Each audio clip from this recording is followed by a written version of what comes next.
I move to open the Conservation Commission meeting for the town of Marshfield for Wednesday, July 6th, 2022. Hold that May I? thought. Hold that thought. That's better now. May I have a second? Second. All in favor? Aye. Second by who? Bert or Joe? Aye. Joe. All right, we'll go with Bert then. All right. CH, and we got a 500 at 6:30. Good enough. All right. Okay. I'm going to go to chair's address before I do minutes. Okay, just. okay. So we are still under the Emergency Act, allowing us to have a hybrid meeting. Every effort will be made to ensure that members and the public can adequately access the proceedings to the best of our technical abilities. If, despite our best efforts, this meeting has technical difficulties that eliminates the virtual, we will continue here in this room. You can also access it afterwards on Marshfield Community Television. I would like to welcome two of our three new commissioners, John O'Donnell and Kenneth Dodge. I want to thank you for volunteering your time and expertise to the commission and the town of Marshfield. So thank you, thanking you in advance. You are eligible to vote on all business items and new hearings, and since you have both signed Mullen affidavits, you are good on our one continued hearing also. I also want to recognize the outstanding service of Commissioner Arthur Loggy, whose term expired on June 30th.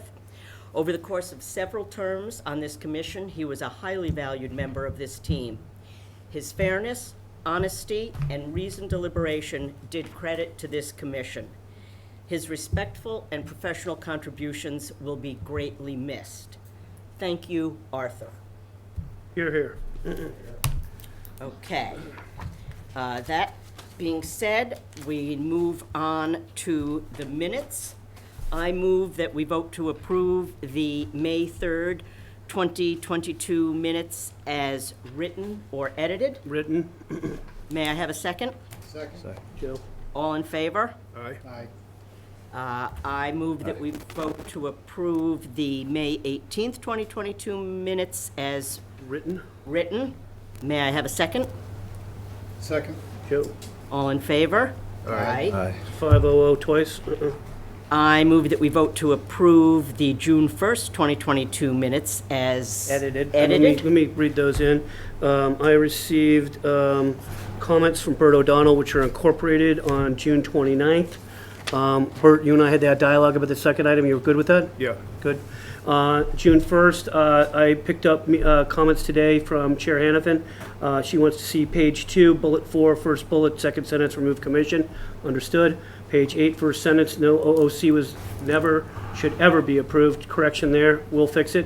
Minutes from May 18th. Ooh, okay. Oh, as edited. So we're gonna have to revoke Go back that on one and that go one. back as edited. So you tricked me there. Sorry about Okay. that. Never do that to me. We're going to have a do-over. All right, we'll take that one back with a do-over and a revoke. I We can move do that, Let's go, and I would suggest finishing the edits for June 1, revoke the May 18, and then we'll make a new motion for the May 18. Okay. If that's permissible with the commit chair. yes. So I move that we vote to approve the June 1st, 2022 minutes as edited. May I have a second? Second. Joe. All in favor? Aye. Okay, then I would revoke the, I am going to revoke our vote to approve the 5/18/2022 minutes as written. May I have a second? Second. so that's David? Yep. Again. All in favor? Aye. Aye. And then I move that we vote to approve the May 18th, 2022 minutes as edited. May I have And a the second? edits are as follows. Page 2, bullet 2, first bullet point, projects such as, we'll capture that. Thank you. And lastly, I move that we vote to approve the June 15th, 2022 minutes as edited. And I would say that, let me catch that. I received these from Bert O'Donnell regarding 2966 Birch Realty Trust. There was a discussion extending voters on not and stops, which under new rules are not permitted, and with the location for the better resource areas. So I need to work that into the language. Regarding 2426 Marshfield Realty Trust, strike Eric wrote he did not attend meeting. Understood. Okay, I will fix that. Okay. May I have a second? Second. All in favor? Aye. All right, on to business items. B1, a de minimis activity at 21 Salt Meadow Way for a hazardous tree. Mike, you want to run with that? I'll run with this. I have some comments. John Ryan, the homeowner down at 21 Salt Meadow Way, has a large dead tree on his neighbor's property. It's almost directly on the border of him and his neighbor's parcel. He's given written permission from his neighbor to have the tree cut and dropped on the neighbor's property. So that's all set on that regard. The tree has already done some damage to his fence, and the large dead limbs on the tree pose an immediate threat to more of his property, more of the fence line, and just various belongings he has in his backyard.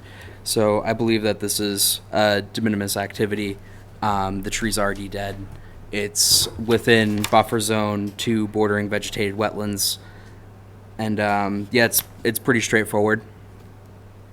Okay, and we have had commissioner approval. So Yes.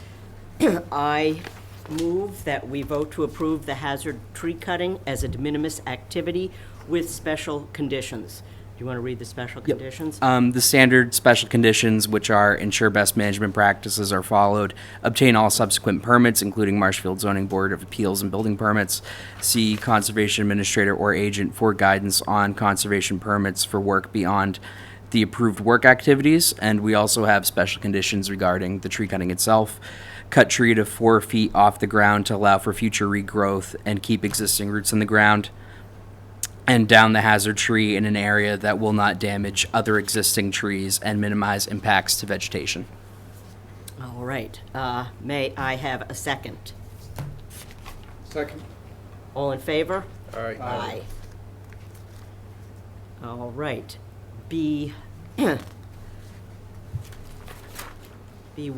item 2, 10 Idaho Street, tree cutting and vegetative management. Do you want to? Yeah, I'll take this one too. Yep. The homeowners down at 10 Idaho would like to do some tree cutting and vegetation management. The tree cutting that's subject in this property are 2 dead trees. They're dead standing, covered with vines. They are an eyesore and are also within land subject to coastal storm flowage and buffer zone to bordering vegetated wetlands. The vegetation management. I'm going to ask you to hold just a minute. Technical.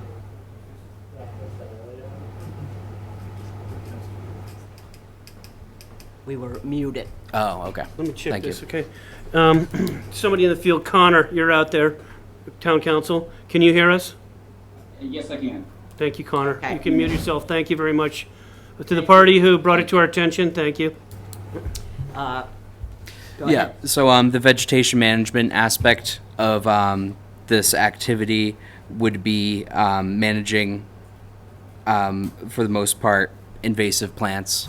And they have received a RDA in the past for similar type work. This was before the de minimis activity was put into effect. So they are good stewards of the land and know kind of what to do as far as the project guidelines. And if approved, we would recommend the same special conditions as previously. The standard special conditions, and also to cut trees at 4 feet, allowing for rejuvenation, to make sure the root systems are left in the ground, etc. Okay, in that event, I move that we vote to approve the tree cutting and vegetative management as a de minimis activity with special conditions. May I have a second? Second. All in favor? Aye. Next up is 1049 Ocean Street. This is a replacement of egress to the building. Yeah, I'll take this one as well. The building commissioner brought this one to our attention. 1049 Ocean Avenue did not have a staircase. They had removed it, doing some work to their egress, their landing there, and they required a new emergency certification for an egress since the home had to have two means of exiting. The limit of work is within land subject to coast storm flowage and buffer zone to bordering vegetated wetlands. They're using the existing footings that were already in the ground, and they're just attaching essentially new piles to, or new bases of the landing to the existing footings. We'd recommend the standard special conditions for this one if approved. Okay, which includes obtaining all subsequent permits, including ZBA and building. I move that we vote to approve the emergency egress replacement as an after-the-fact de minimis activity with special conditions. May I have a second? Second. Was that John, or is that? That was Ken. Ken job, first one, nice done. All Nicely in done. favor?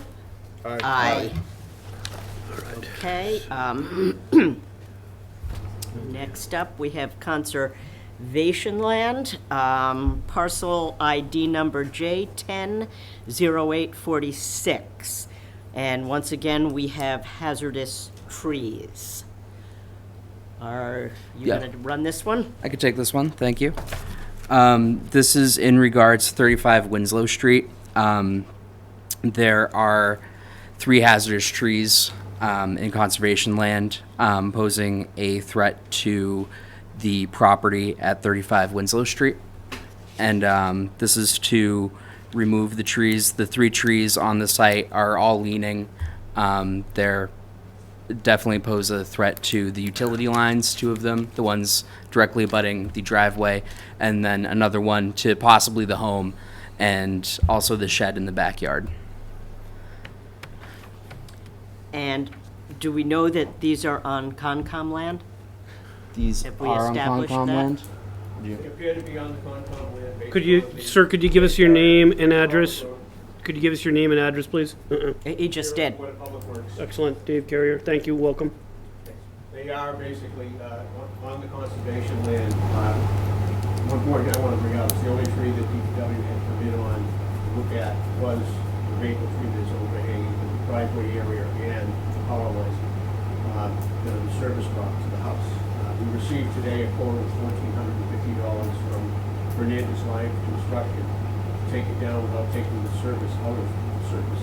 Otherwise, we would become a slave to the scheduling of Eversource to drop the service line. We have to use our minimum approach from 480 volt under is 3 feet. The tree itself is back from that. All of the limbs, about half of the limbs, overhanging the power line, and therefore it requires a qualified person to really cooperate and cut without taking the power out.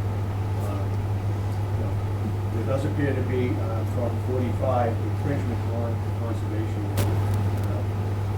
It would require a more survey than I did, which is usually would be Right, we're gonna treat that one as a separate, just going to make that mention. yeah, thank you. Dave, can I speak real quickly? Thank you very much, as always, for the cooperation and the quick, your whole team checked in with us rapidly, and we were able to solve this quickly, because it's kind of complicated, and much obliged to you. I do want to make one comment. Normally, Tom Reynolds or Jimmy Kemper would have been here, but I was actually pulled in by the town administrator to the chair of the Board of Select Board, excuse me. So that's why I got involved. Thank you. Any, May I speak? oh, What's your name for the I'm record? Joanne Guilfoyle, I'm the homeowner at Okay. 35 Winslow Street, and I just want to answer any questions that you may have. I've been trying to get this issue resolved since January with, I first had the conservation person out to look at the tree. He agreed the tree was an issue, but said we don't carry chainsaws with us, so you have to go through the tree department. So I've been trying to work with Matt Ebby for months, and it's been one excuse after another. This tree, the main tree, there's 3 involved, but the main tree is going to hit my house, take down my power lines, my cable line, and 2 cars. We can't park our cars in the driveway. I can't use my property essentially. It's a hazard to my dog. I have grandbabies that if they're out, the tree is uprooting from the bottom. Because it's conservation land, it's very wet, and so the trees are leaning. And, is there anything else? It's my daughter, It's just, Jillian. it's just a safety issue. That, Sure. You know, we can't use our driveway, we can't park our cars there. We have a small dog, we can't take the dog out in certain areas of the yard. We have a shed that's at risk. It's just, the tree is uprooting, so it looks like it's decaying or damaged at the bottom. It just needs to be taken down, it's a safety hazard. So DPW, you have the quote and you're able to go forward with that. Yeah, one request I would have on it is, part of the reason that, the tree department doesn't get around to all the trees that it needs to get around to is the burden we have had through storms, Right. going all the way back to the spruce one of 2021, Yeah. the cleanups, we're still involved with some of those. The bottom line comes down, I would like to be able to take this tree materials down, do a lot and drop into the conservation land rather than having to have my crews tied up, hauling it out and shipping it out. What about the other two trees that are also involved? Those are not on our current schedule. Those, because those large pines, Eversource. They're not the ones on the street, I'm talking about the ones down near the shed. It's overhanging the I shed. did not look at that over, so I will have to take a look at that. Answer your question. Just out of curiosity, I assume you contacted Eversource at some point? Eversource was actually on our street a couple of weeks ago. They were trimming some trees, and I asked them to come over and look at it. They wouldn't touch it. I also have some branches at the beginning of the driveway that are intertwined with my cable and power lines, and they won't touch that either, and it's their line. Comcast won't touch it, Eversource won't touch it, I can't get a tree person out. So all the power lines are intertwined, and I'm just waiting for a good storm. Okay. There's nothing else I can do. Nobody will touch a power line or anything. Yeah, near no, it. I know that's- So, Tricky business So we've got this solved for now. for now, but Eventually, we need to work. once again, we Clear need tree policy. to make a clear tree policy, which is on our short list of things to do. well, as I said, I've been trying to get this done since January. Every time I call, they're busy, the chipper's down, they're on vacation, it's been one thing after another, so I had to reach out to other people, like the Well, selectman's office and, I think it looks like we have at least Yeah. the beginning of a solution here. So- And, go ahead. I was going to say to the chair's point, what's happened is Concom has actually for the first time been brought in directly. And we worked rapidly with the DPW, and in less than a week's time, we have you here and you have permission to do two things. One, we voted by the commission to allow the work to take place on conservation land. Two, to do the work in jurisdictional boundaries. So both things are being allowed.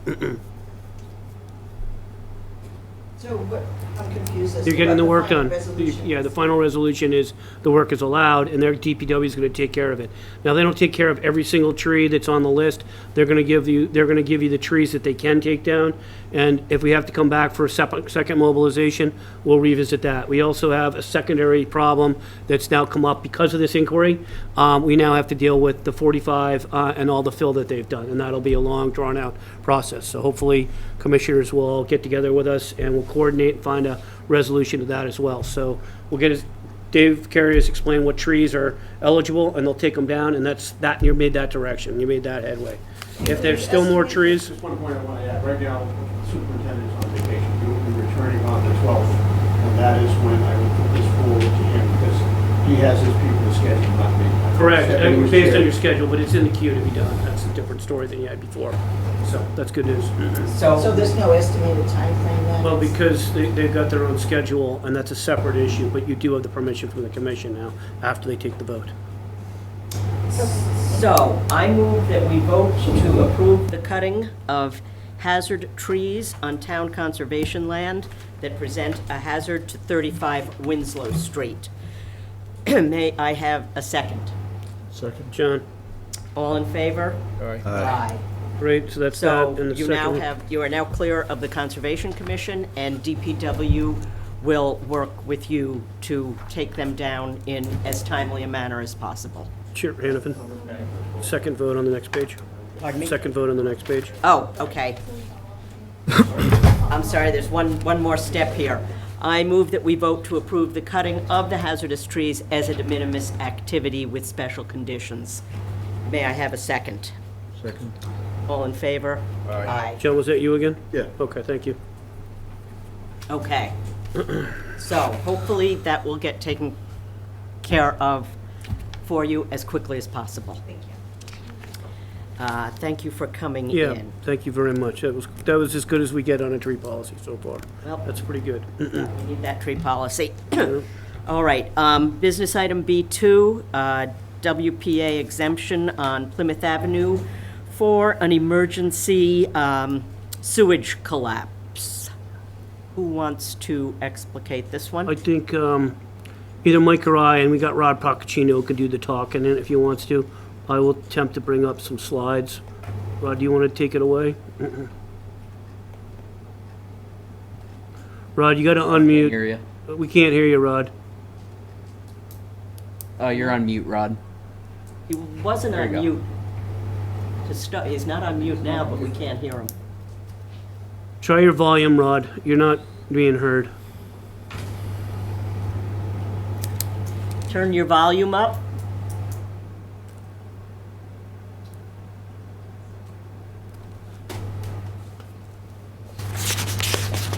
Perfect.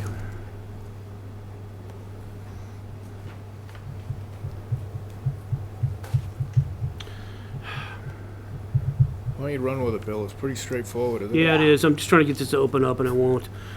Here's what's going on. There is a project on the DPW's Second Road, correct, and it's coming off Plymouth. And I apologize for delaying as I get this PowerPoint up as rapidly as humanly possible. Here it is, I hope. Okay, so this project was previously approved by the commission, and it involved work in the, along here, in the sewer main along Plymouth Avenue. And they're basically gonna be doing shielding on the interior portion of it. And they also have several valves they need to change out. This work has been approved as an exemption under the State Wetlands Protection Act. What's going on, and I don't have the slide coming up because it's not cooperating, there is a additional here, it is down here on Second Road. This area here collapsed, and Rod explained to me that basically it corroded and it collapsed, it needs to be replaced. Okay, so it runs from about roughly here to here.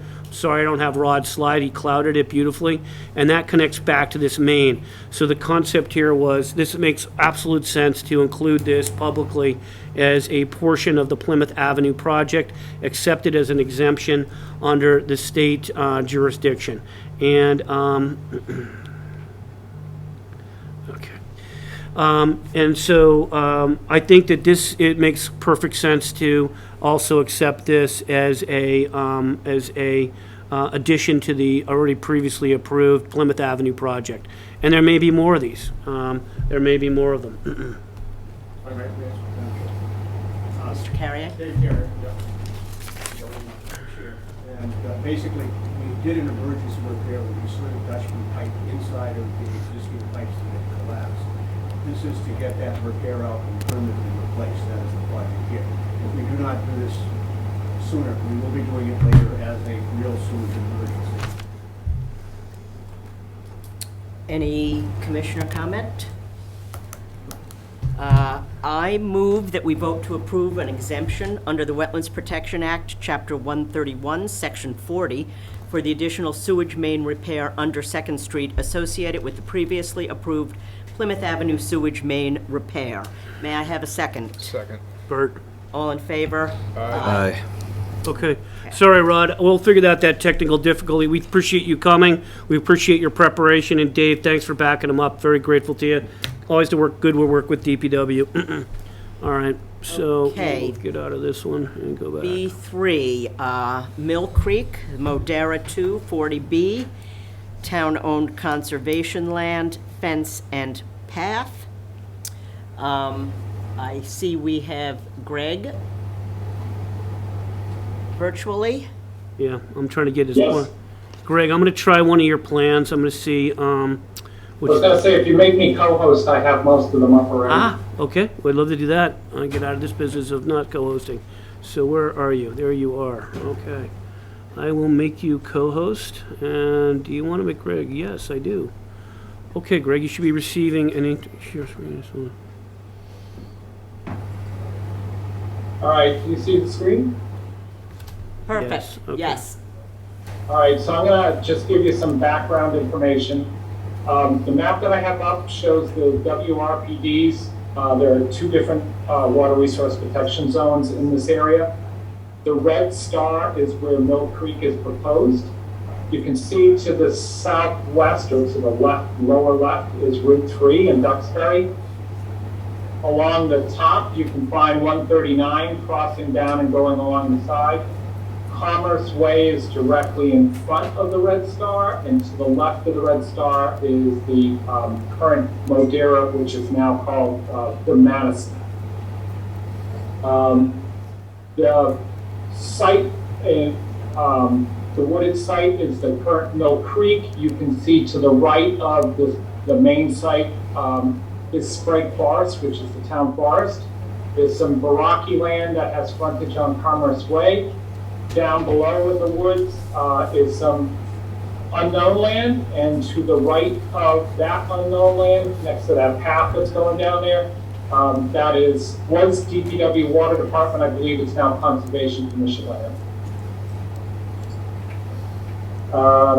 Next one is air photo. That's the air photo topo.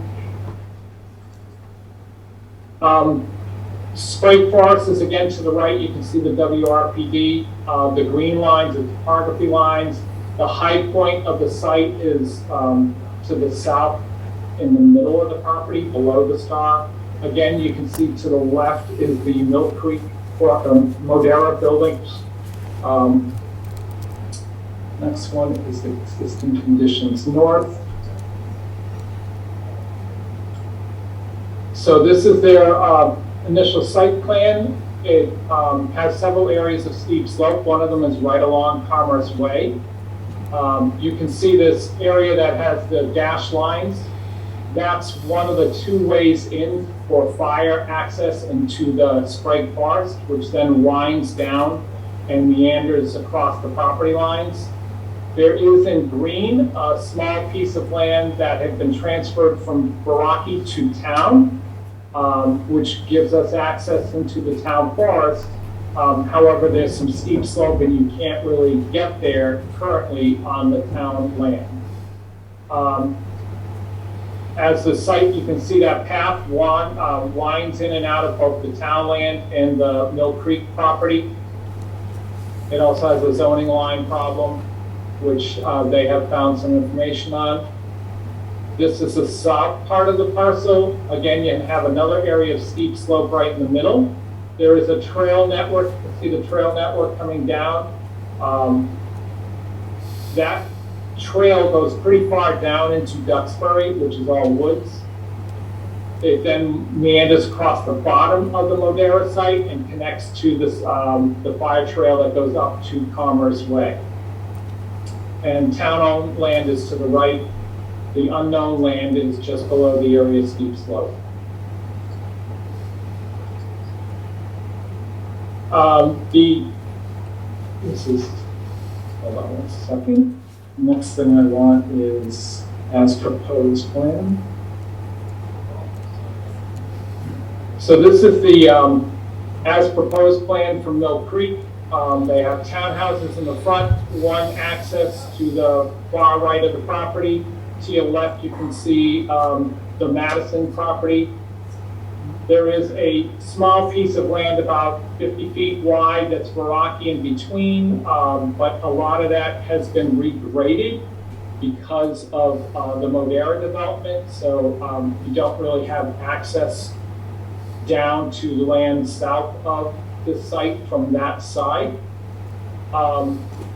There is a small clubhouse and pool, and then you have the apartment buildings, and as you go down towards the back, more townhouses to the left, a maintenance building, a wastewater treatment plant down at the bottom, and a trash collector, unfortunately placed right next to where the fire trail connects and goes down into Duxbury.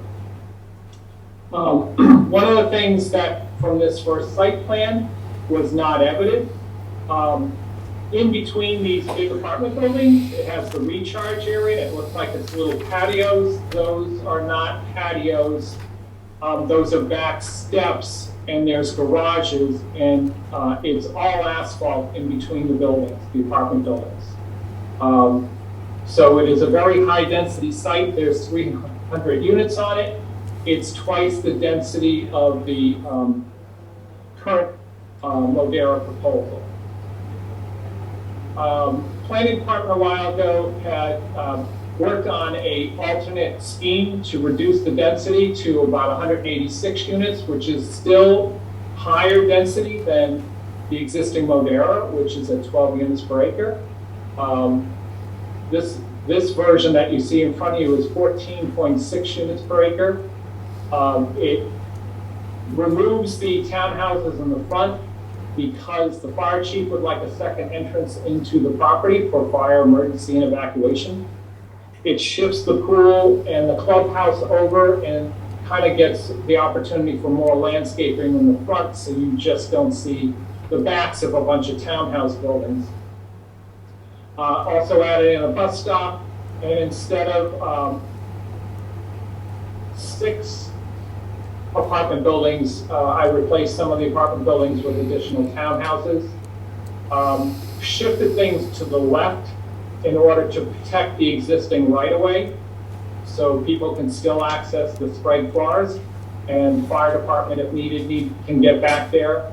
Also shifted the location of the dumpster in between the maintenance building and the wastewater treatment system and away from where you could have fire crash gates to get to that lower parcel. Things to, on the Conservation Commission side of things to consider, and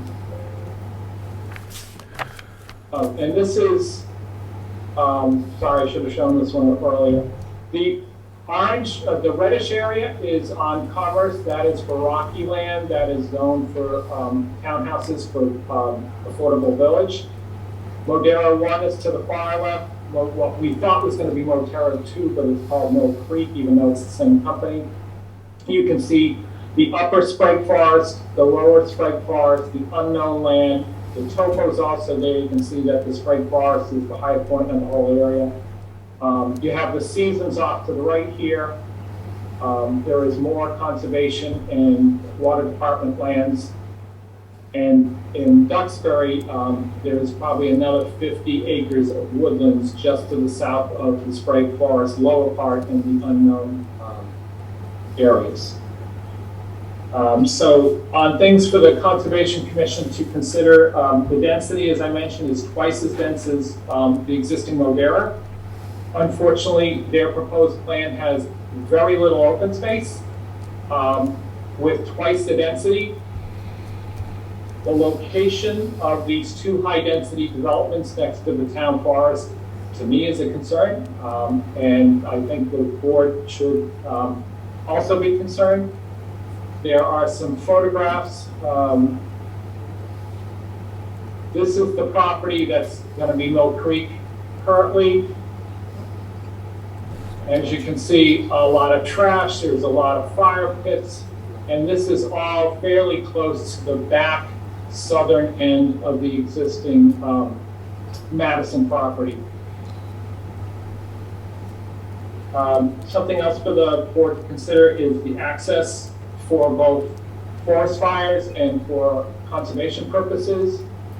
There is no trail network back in this whole area with the 2 Sprague Forests, the DPW land, the CR's lands, and Conservation Commission, all the way over to the former Ellis Bog area. That's a pretty long area. You have steep slopes. It would be very difficult to get in from Old Mount Skirgo. The best access we have is that current access on this site in the Sprague Forest. As I mentioned before, the Conservation Commission may want to consider requesting fencing and selected access locations to the Sprague Forest. And it might require some regrading by Modera on the town land that has frontage on Commerce Way, so the town could actually access the town forest by way of the town land versus having to go on to Veraki property. So that's kind of a quick rundown. The reason I had brought this up to Bill is I recently gone back to the ZBA hearing and I found out that Conservation Commission has not provided any comments to the ZBA, and as the planner, I did not feel comfortable providing comments for the Conservation Commission. Well, that's excellent, Greg. Can we get that slide back that you just showed, Greg? Just to kind of show and tell it? Hold on a second. Thank you. You wanted the one with the conservation lands on it? Yeah, the colors, yep. Okay, So planning put this together, you know, around December, and Greg and Craig and I spoke around February, and then that's as far as we've gotten. But we needed to get to this point. Greg caught me in the hallways, and we worked together, and he's here. Greg, thanks for joining us as invited. Thank you very much, Greg. So you, Greg, and I had a meeting in February, and we discussed the possibility of a fence and some of the details around that. I think that now the three of us need to finalize that discussion Right. and then pass our comments to ZBA. So until we can accomplish that, I move that we vote to table this until we have the additional information that Greg, Bill, and I will hopefully provide. So, we'll see it. You'll see it before, Very before it good. goes anywhere. To a future conservation meeting for that motion. And then it comes back. Yes. And then that way, Greg, there will be a bona fide formalized vote, and everything will be able to be presented to the ZBA by whatever parties are invited. No question for Greg, Craig? Sure. Is there a deadline on this, Greg? When the CBA needs to move forward, or? they've had the, I know it's continued again. I know their attorneys pressing them to wrap things up. I do not know if Ed Pesci, who is the engineer that's working for the town and kind of coordinating everything, I don't know if he's presented all his information yet. So I would expect at least 2 more meetings, but I wouldn't go past a month on this. You're going to lose your opportunity. We could get together So- this month, yeah. So Yeah, we basically get definitely. We'll find you, Greg, for this month. Are you traveling, Craig? No. Yeah, me neither. It's like, so, all right. Yeah. Why don't we plan on, like, next week or later this week? Fine. So thank you very much, Greg. Excellent presentation, and we will arrange a meeting with you so we can wrap it up from Concom's perspective and move forward. So, Thank you. thank you. I think I have a motion on the table. May I have oh, I'm sorry, is someone, Also, I've never attended the conservation meeting, but I did. What is your I name? need your name and My address. name's Catherine Gasper. I live at 17 Snowy Owl Lane. Jasper. I had reached out to Mr. Grafton by email to find out what the position for the conservation committee, which he never responded, even with the email. So I felt I should come tonight to ask, with my ignorance, do you oversee the wildlife that is being disturbed up there? Is that part of the, if not, please guide me to who oversees the wildlife? We have conservation land, we have DPW land. I wouldn't characterize us as overseeing wildlife per se. We have care and custody of some of that property. The DPW has some other portions of it. As you could see from that map, there's parcels various jurisdictions. But what specifically is your concern? Well, I have brought up, because I know in the past, when people were trying to put businesses up there, they were told that the box turtle was an important factor there. That is National Heritage Endangered Species Protection Territory.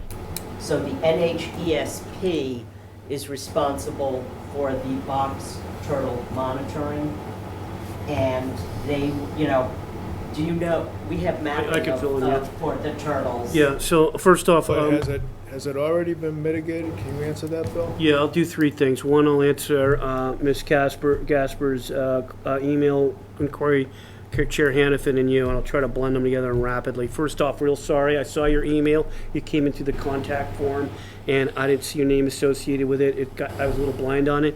You're asking about wildlife. You came to the right place. Thank you very much. As far as this goes, yes, I have answers on the natural heritage and the mitigation. This has all been mitigated through the Natural Heritage Endangered Species Program. They have a conservation and management plan. It's about this thick. You can see it. We can provide it to you. What they want is they want protection of the habitat and the protection of the animals from takings. And then what they do is they set aside land. So if you look at the green up there, that set aside is the mitigation right there. But not for Madeira, Bill. Modera? No, I'm talking about just in general, what I'm saying in general in this area, there is a large natural heritage endangered species program overlap on most of this. There's a large, larger than this, there's a much larger subdivision order of conditions. It's like 2096, I believe, and it does have an associate. The Modera guys specifically, or pardon me, developers specifically provided me with both the CMP and the amended CMP. So they are engaged in that. May I just One moment, and I'll get back to Greg here, and I'm trying to answer this quickly. So they do have the mitigation, Bert, with all due respect, and it does come through that, and it's a larger order of conditions that was involved, and Jay Wennermer called out that the adequate coverage was not happening, but Natural Heritage actually did protect this area. Some of this actually has to do, this was set-aside land, and we're working currently with Natural Heritage, as you know, on that one DPW land, as part of the mitigation. So that's how some of this is getting achieved, and they're building out on the rest of the area up there. I Bill? see Greg Guillemot, I do see you, but I don't recognize, so Craig does. Greg, go ahead. One piece of information is that owners unknown parcel to the south of the Modera 2/Mill Creek property. BRT originally claimed that as part of their turtle mitigation, but it is not BRT land. It's owner unknown. So just be aware that there may be some additional turtle mitigation that might be needed. I agree with Greg. We had also shared some notes about that property and talked to the open space chair and Mike Moresco. So that one shouldn't be equated into the mitigation. It's a net zero right now as far as mitigation because it's not property that's been set aside. It's potentially developable and it's potentially protected also. It depends on what happens and who finds out who owns it and what is the outcome of it. So that one's off the grid with regards to mitigation. So the animals are protected because the land is set aside. So they have areas to either have wintering habitat, breeding habitat, or foraging habitat. And that's typically what they do with these particular animals. They're terrestrial turtles, and that's the primary animal that's out there that they're trying to protect. so that they put them in an area up there that is protected? They set it aside so it can't get developed, and then that way they can utilize it. They migrate. And they, We know the turtles are there, Yes. so we protect that land. And if you are going to encroach on land where they have mapped turtle habitat, you need to mitigate by protecting another parcel to compensate for any encroachment you may be having on their habitat. So you need to mitigate another area. Correct. Yes. Okay, I have been attending, and this is my first with politics of ZBA, planning, conservation, so I do apologize that I No, don't have no the need to expertise apologize. there. It's complicated stuff. I know that people, and what I have to laugh, which I presented to the ZBA, will refer to Modera. You're not invested in this town. Mill Creek built Modera, and within the first year sold to Mass. So Modera's no longer. mother company, Mill Creek, has sold it off, so now it went from Modera to Madison within a year. We are looking to build the amount of units which Greg presented on a parcel of 12 acres versus the 20 acres that they're already on with phase one. Go ahead. I don't want to interrupt you, but that, we can't address that here tonight, I okay? understand that. Why I'm reaching out to you is, there's not only turtles up there, there are foxes, there are deer, there are all sorts of wildlife. That, are they protected? Are they going to be relocated? Are they going to be taken into consideration? That's what I'm reaching out to you for. Probably do a summary. I think I sensed that, we're giving you detailed information, and I'm going to encourage you to come to our office. Mike or I can provide you with the CMP and the amended CMP for the turtle habitat, okay? And in addition to all the wildlife, the best thing is to set it aside and let it be open space, to give them quarters where they can also get access to water, they can forage, they can nest, etc., all these things. So you will be accessible to me if I came to your office. Yeah, but we will not have jurisdiction under conservation jurisdictional boundaries up in there. I can only provide you with information. Where there is conservation land, then there's a secondary town-owned conservation land under the care and custody of the Conservation Commission. And then those uses are what you can do with them, what you cannot do with them. They're typically protected in perpetuity for the protection of whatever the resource is. Might be water, might be animals, and whatever. But I encourage you to come to our office so we can move through the hearing tonight. Because I do know that you referenced Mill Creek had someone, that he used the initials on who he was working for, but it basically boiled down to Mill Creek to give his perspective of the turtles. And I just could not believe he said he had found 2 turtles up there, one of which was dead and one of which was alive. I live there. I see many more Right, than well, 2 turtles. National Heritage definitely has a handle on where the turtles are. Great. Yes, Okay.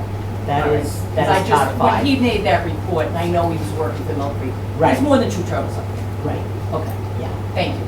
So, yeah, feel free to engage, come in The to factual office data, and we can and- move forward. Okay. Thank you. So I'm going to move that we vote to approve the preparation of a final sketch prepared by myself, Administrator Grafton, and Town Planner Guimond depicting the fence and path for advancement to ZBA. May I have a second? Before we go do that, then we will return for ratification right to the commission, so we'll add that part, is that correct? Correct. We will return to the commission for ratification prior to the advancement to ZBA. There you go. Second, all in favor? Aye. Aye. You get 500 there? All body, everybody? Sorry. Yeah. For ratification before, Okay, B4, 1190 Ferry Street. Utility trenching and control box. Yeah, I'll take this one. This is a de minimis activity versus RDA review, request for determination of applicability review. The work done at the site includes a trench, relatively short, 7 foot long by about 12 inches wide, and also a utility box at the end of the dock to run seasonal lines out to a float. The utility box has an associated platform with 4 post holes and a 12 by 20 inch platform. It's relatively small, and the associated utility lines to the box. So the trench runs from the house to stone wall. The lines will run across the stone wall, and then to the utility box, and then seasonal lines from the utility box go out to the float. This is a not large impact considering the trench is very short and the platform and post holes were pretty small as well, all on previously disturbed land. It is located in an area subject to coastal storm flowage, land subject to coastal storm flowage, riverfront, and buffer zone 2 tidal flats. I would suggest a de minimis activity over our request for determination of applicability, considering the small trench and scope of work. Yes. What's your name, sir? Rick Carver. And what's your address? Yep. Rick Carver, 1190 Ferry Street. Thank you, sir. Just for additional Welcome. information. The electrical platform where the electric is going to be hooked up, given that the land is at an 810 floodplain, is going to be at elevation 12. And the power line is going to be a watertight conduit. After it comes out of the ground from the garage, it's going to run down the block wall, and that's going to be at elevation 13 in consideration of the floods that we do get there. And these are seasonal. Yeah, the idea is the utilities run to the end of the grass, the end of the wall, and then we run extension cord for power and a hose for water to rinse off mackerel blood and to keep the batteries charged up. Any commissioner comment? I saw ZBA handled this, and they were Yep. happy with it. Well, in that case, I move that we vote to approve the utility box and associated utility lines, platform, and trenching as a de minimis activity with special conditions. May I have a second? Second? All in favor? Aye. Aye. Let there be power, let there be water. Let there be water. No more mackerel stuff, right? Let there be no mackerel blood. Your character, that's it. Took a while, but you get there. It did take a while. You did it right. Enjoy. Thank you, folks. Good to see you. Thank you for your. Good to see you. Members, We miss you. Keep coming back. I'll go back for occasional visit. The next item I am striking. It is going to come back to us as an NOI, and we're not going to discuss it at this time. Okay, so, very good, strike. Okay, B6, Mass Department of Marine Fisheries Stream Maintenance Policy. Do we have Mr. Chase here? Brad, are you out there? Yep, he's muted. There you go. Yes. Okay, Brad, evening. I put Good together a evening. PowerPoint for us, so give me a sec here. It's not great, but I got something, at least to give it a little flavor of it, if you bear with me, sir. Gotta find a better way to do this, all right. All right, let's see, business items, there we go. Stream maintenance. Okay. I think you're gonna like this, Brad, I hope. Share, okay. There we go, Brad. Little background. Yeah, Okay, folks, do you want me to just describe the situation here, Bill? yes, you take it, Brad, it's all you. Okay, so I work for the Massachusetts Division of Marine Fisheries. My name is Brad Chase.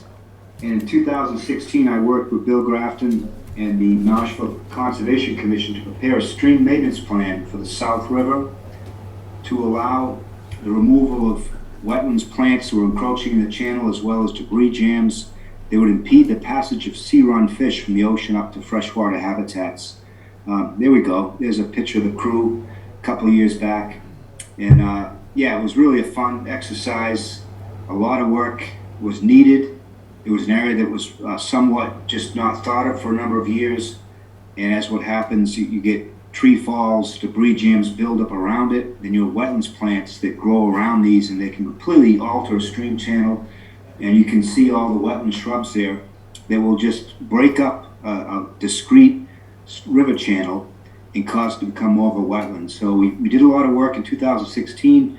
That plan was approved by the Conservation Commission, I believe, under administrative review. It was that the vehicle back then, Bill? Yeah, it was either that was it, or they accepted the memorandum of agreement that you had for the protocols and for the O&M. And then we operated under that until you successfully worked with the Mass DEP, and now you have yourself a policy. So these were all done with that understanding. Right, so DEP issued a policy in April 2022 titled Wetlands Program Policy Diatomaceous Fisheries Stream Management.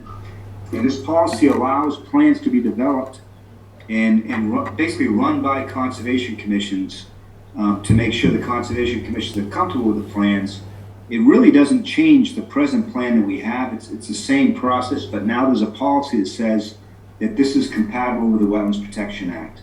It's in the interest of the act to make sure these fish have the ability to move up these rivers to freshwater habitat. So what I'd like to suggest is that we can update this plan if the commission would like to recognize the new policy. If you even feel that's necessary. It's really your wishes. If you want, I'd be happy to revise that plan written in 2016, and there'd be virtually no changes to the intentions or the process. It would just link it up with this present DP policy, which is probably the more appropriate way to go to connect it better under the Wetlands Protection Act. Do you have any comments? Yeah, I would say that the commission's been working through commission staff and conservation staff and volunteers, Mass DMF. We worked with Mass DEP, Mass DOT, the DPW, the North and South River Watershed Association, and it's all upstream and primarily on the South River, which is a fish run. It supports 7 diadromous fish. Brad taught me all about this when I got here. You can see this particular area, which I love this picture. This is all salt marsh. It's free of the jungle that we saw before in these pictures, but this is tough work. I mean, this is very tough work. This was a massive trees. We had leaners all around us. We were requested by a homeowner to get up in there and clear it. And we also had fish passage problems. So because we had fish passage problems, we were able to actually manage this. So you've got a guy there with a chainsaw, fought forest fires across the country, Brad Chase there, and Ed from his staff. Here we've got people from the North and South River Watershed Association, Mass DMF, and what you don't see is up and down the stream about 15 other people doing the work. Right down here by Brad's hand, there's a chunk of roots and so on that are getting pulled out. We freed up this river doing this work by hand. These guys are going in with saws. This is on the early stages of it. It took about, I'd say, 12 mobilizations, and here's some of our winter crew ready to go in during the icy waters. So Brad taught me a lot on this. We have a great teamwork. We want to continue it. My only concern was I don't want anybody taking advantage of it, so I just suggested that the commission adopt the 22-1 and make sure that that anybody taking advantage of it notifies the conservation administrator and or the Mass DMF diadromous fish project leader, which is Brad Chase, or our equivalent, in the future. Any commissioner comment? All right, sounds good. Thank you very much, Brad. I move that we vote to ratify Mass DEP Policy 22-1 for stream maintenance of Marshfield fish runs after notification to the Conservation Administrator and or Mass DMF Diadromous Fisheries Project Leader. May I have a second? Second. Okay. All in favor? Aye. Aye. Okay. Thanks, Brad. Thank you. Thank you. Thank you all very much. Good And night. thank you, the commission, because we need you to back us to allow us to do these things. Yeah, well, I'll help out at any time. Thank you very much. Thanks. Take care. Okay, final business item, B7, review of conservation suggested consultant list. Right, I can get you the We've screen. had some businesses changing, merging, selling, so. Yeah, it's all been great. We need to update our list that we offer to the public for qualified engineering and wetland people. All right, so I can't seem to get it to open with. How about Google Chrome, like that? No, it's not doing it. All right, well, you saw the list. What's basically happening is Cavanaro Consulting has merged with Merrill. Bob Crawford, EET, is retiring. Ross Engineering has merged in with Morris Engineering, I believe, and that leaves a bunch of holes. So we don't have a bunch of people on the suggested list to provide. And I know that we have BSC Group on our qualified wetland scientist group. They're multidisciplined. They're an ESOP corporation, and they've done projects in town recently for Paul Vercoloni, which is the Brightway Car Wash, the most recent one you saw. I just suggested that they would be good. They're local, and they've done projects, and they're coming up on some projects tonight, actually. So, So you're just proposing to add BSC to our Yeah, list. and then take Carbonaro and EET out because, they'll be found as needed. And should we do a more general review of these lists? And, We don't normally do that. okay. Any commissioner comment? In that case, I vote to ratify the revisions to the commission's suggested list of registered professional land surveyor and registered professional engineers. May I have a second? Second. Joe? All in favor? Aye. Thank you. It's very helpful to have this. We can provide that information to the public so that they have good resources that have the confidence of the commission and have experience with the commission. Okay, we have 5 continued hearings tonight. 274 Foster Avenue, SE 42 2958. I move that we vote to continue this to the August 17th public meeting as per the written request of the applicant's representative. May I have a second? Second. All in favor? Aye. 76 Carolyn Circle, SE 42 2950. I move that we vote to continue to the July 20th, 22 public meeting as per the written request of the applicant's representative. May I have a second? Second. Bert, All in favor? Aye. get to go backwards. Who was the second on Foster, I please? was. Was that Bert or John? Bert or John? Bert, okay. Gonna try and second the next Gotcha, one, too. understood. 2205 Main Street, SE 42 2977. I move that we vote to continue to the July 20th, 2022 public meeting as per the written request of the applicant's representative. May I have a second? Second.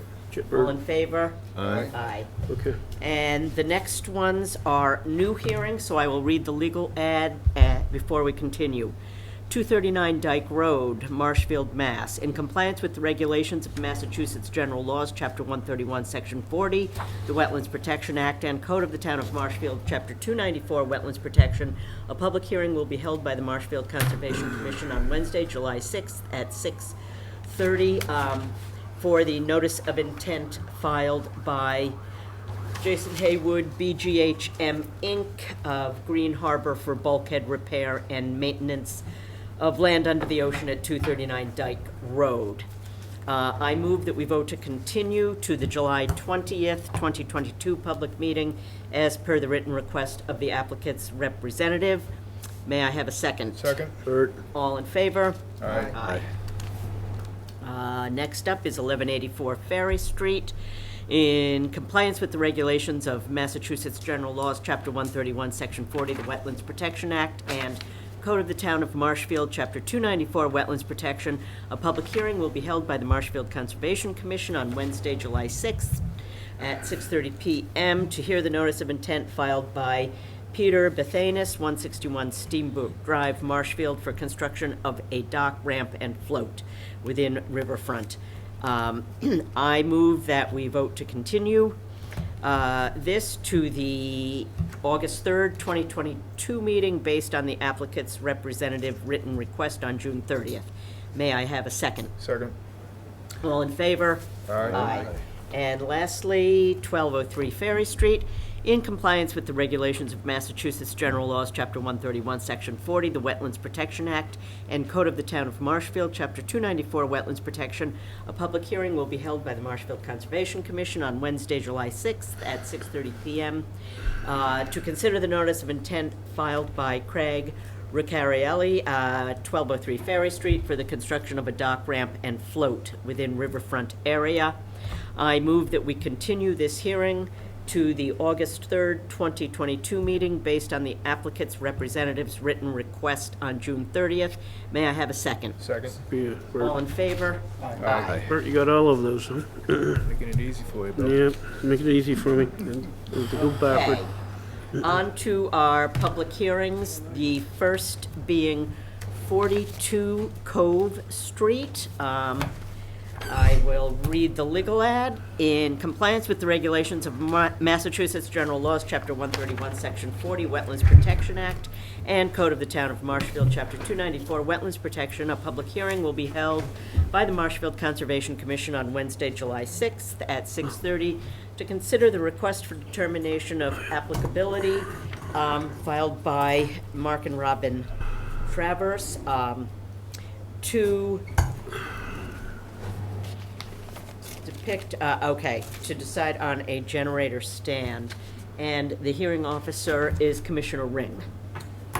Thank you, Madam Chair. I believe that we have all of the administrative. Yeah, the taxes are covered. Finished. Yep. And this is a reasonably straightforward proposal to put in the standardized generator stand on diamond piers. Yes, that is correct. It's the approved generator stand design on diamond piers. They originally had the de minimis activity for this project, but due to recent developments, generator stands in the VE flood zone will require a conservation permit, thus the RDA. It's pretty straightforward. It's in the right spot. Yep, it's fairly straightforward. It's within the resource area, VE flood zone, so land subject to coastal storm flowage. I'm noting Mark Tavares is here. You might ask him to speak I up. didn't see him. He's the M right in the middle. He's the M in the middle. Okay. Mr. Tavares, do you have any comment? I want to thank you for your attention when I was there earlier. If you have comment, you're going to have to make sure you unmute. Mark, are you there? Mark Tavares? Doesn't look like he has comment, but if he comes back in, is there any commissioner discussion? Oh, looks good. See if he responds. Yeah, There are two comments in the chat. I don't know. Okay. Here we go, we in? Yeah, you're good now. There you are. Okay. Yeah, I had some comments that Joe had just gone over. First, I did want to thank Bill, Liz, Mike, and Joe for the help with all these WPA forms. They can be challenging, as you know, and the site visits, we had a couple of people out, so it helped with the whole process. We are located in the VE 14 flood zone, and we attached an elevation certificate to our packet. And if you take a look at that, on the first floor, it's identified as being at 19.2 feet above sea level. So our proposed plan here is to install the generator about 17 feet above sea level, which would be 3 feet above the base flood elevation. And I think Joe had mentioned they will be on the stand that was recommended by the town and anchored using diamond pier footings. The location of the stand, we also sent in a couple of pictures. There's one from the back of the house and one from the front of the house, and identifies where the stand would be. It's in a sandy soil, so it'll be perfect for the diamond piers. It's pretty disturbing. Also on the call with us today is Andy McKettrick. There, she's representing the installer New England Generator. So if there's any questions from a technical nature that you need, either we can answer or Andy can answer. Any further? This is the location right here that he's talking about, just so you get a handle on it. Previously disturbed. Yeah, right, it's vegetation, but the stand's gonna be right here. It's basically in Carolina Rose is what it is. So, Here's your beach property, roads. And he's sending out an elevation cert, which he also has the language from, sorry to take this from you, Mike, I just happen to have control right now on this. See if I can get that straightened out. And then he's had New England Generator, which we've been working with the building part and get some all the time coming in, and we've sort of started coordinating and standardize on these generator stands. Mike's running that. Andrew's got staff that's running that. It's starting to go really good. It was a challenge in the beginning. So. Are there any public comments? Any comments from Zoom? See no additional chats. I see no hands raised. I have a comment. Okay, I didn't see that, so I don't know who it is. If you could announce. Andrew Stewart, Building Commissioner. Hi, Hey Andrew, how you doing today? Welcome. Good. What is the elevation where it's going to be installed, though? Mark, can you give that to me, please? Are you talking about the ground level, Andrew, or are you talking about, Ye- Didn't he just say? pardon me? Yes, the ground level elevation. Okay, the ground level elevation. I don't think I have that handy. I've got the ground level is on the driveway is 11 feet above sea level.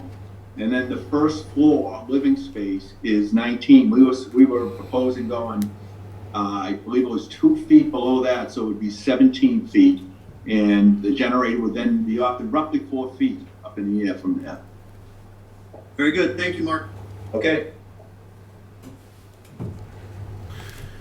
Any additionals? Thank you, Andrew.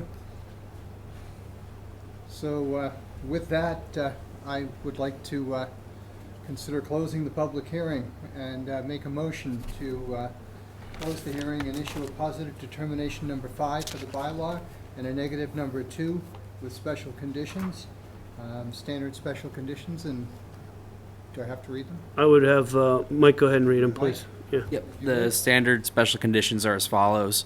Ensure best management practices and building codes are followed before commencing work. Obtain all pertinent permits and see conservation administrator or agent for guidance on conservation permits for work beyond the approved work activities. So in general, that'll cover all the elevation-oriented aspects. As we've discussed on other things, the building department has its own elevations, et cetera. And what we were doing is allowing the activity within the area, and that's how we merge in with the building permit with regards to this. And we always use the language of, before commencing the work, obtain all pertinent permits, so that there is a dovetail opportunity there. Do we have a second? Second. Craig? All those in favor? Aye. So that carries as 5-0. Okay. Thank you. Thank you all. Mr. Travers. Yep. Thank you very much. Yeah, as always, impressive. Thank you, sir. Thanks, Bill. Take care. Okay, next up is 101 Olympia Road. In compliance with the regulations of Massachusetts General Laws, Chapter 131, Section 40, the Wetlands Protection Act and Code of the Town of Marshfield, Chapter 294, Wetlands Protection, public hearing will be held by the Marshfield Conservation Commission on Wednesday, July 6th, 2022, to consider the request for determination of applicability filed by Maureen Cyrus at 101 Olympia Road. And the hearing officer is, once again, Commissioner Ring. Thank you, Madam Chair. Mike, I believe you can confirm the administrative requirements are. Yeah, the administrative Rest. requirements have been met. Thank you. I did go to the site and spoke with Mrs. Cyrus earlier. They want to, as stated, put a shed in the yard. It's got all the nice setbacks. It's a shed. Correct. Do you have anything else that you'd like to say? It's a shed. I would just like to add, this is not a replacement of the shed, this is an additional shed. Yes. Yes. It's a small clerical item, and it's within the land subject to coastal storm flowage. It's a 12 by 16 shed. Any commissioner discussion, questions? Any public? Any Zoom? Seeing none. Andrew, you're good? All right. My only comments would be, and I was on vacation until 6 o'clock tonight, so that's the only reason I didn't provide written comments. But Wanted to give you the chance. I would just say that it's got to either be elevated above the design flood elevation or provided with flood openings like smart vents.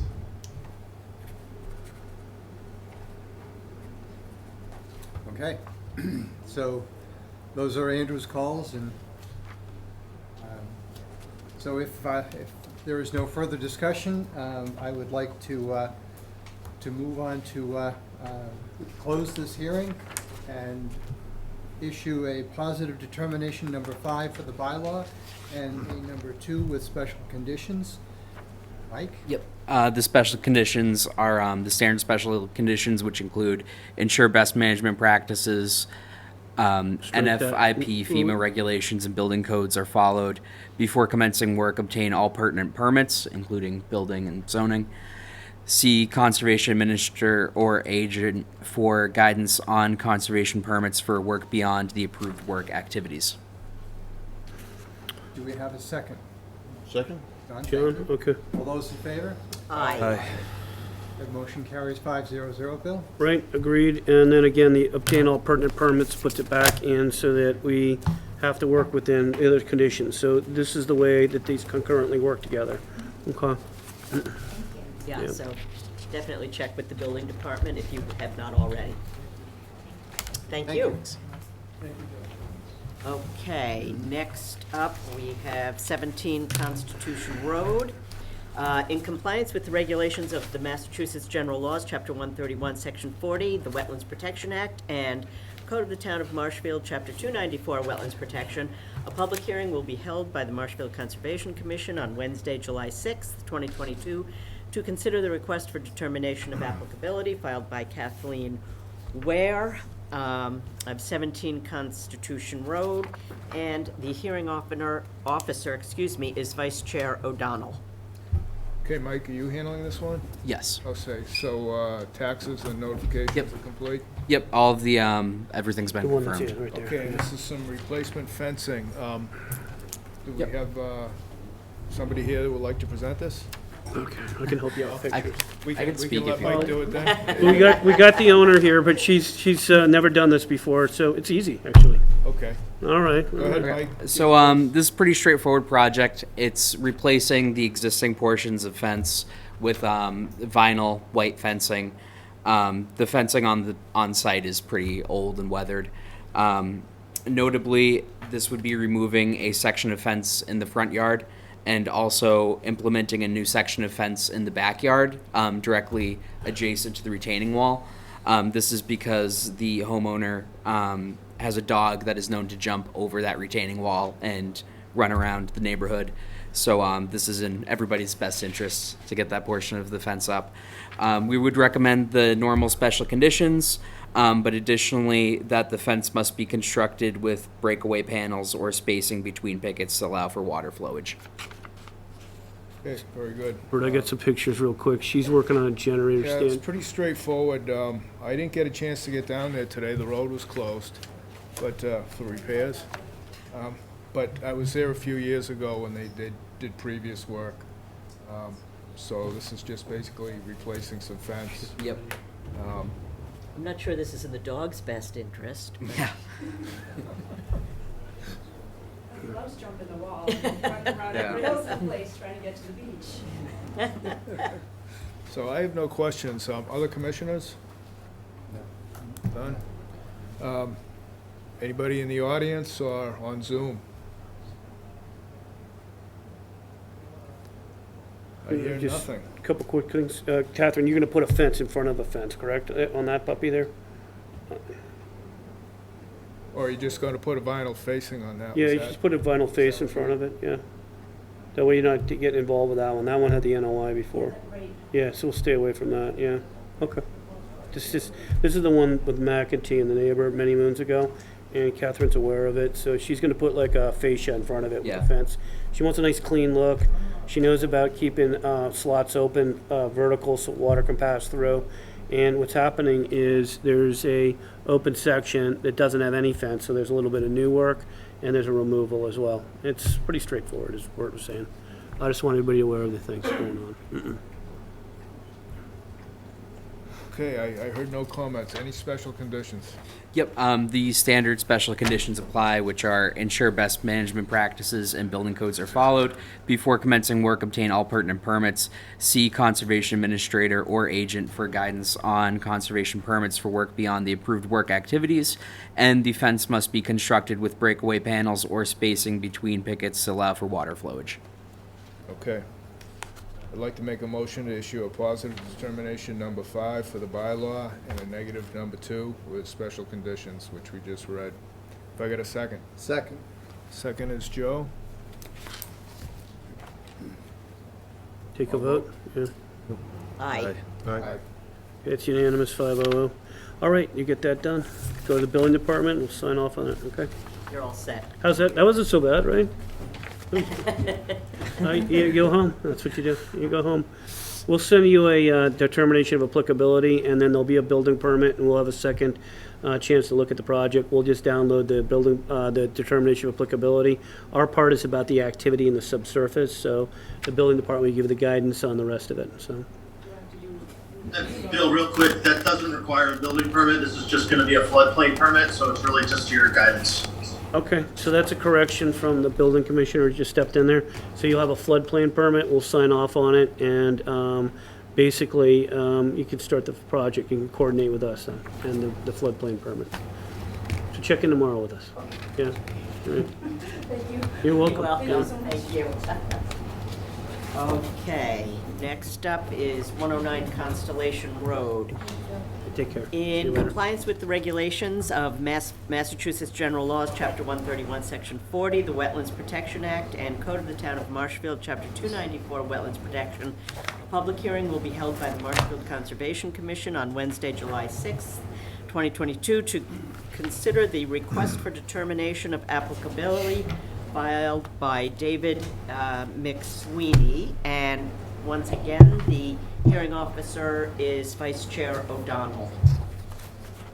Okay, Mike, you want to confirm? Yep. Taxes and If notifications? taxes and abutters have been confirmed. Okay, thank you. And I see Mr. McSweeney. Do you want to explain your project?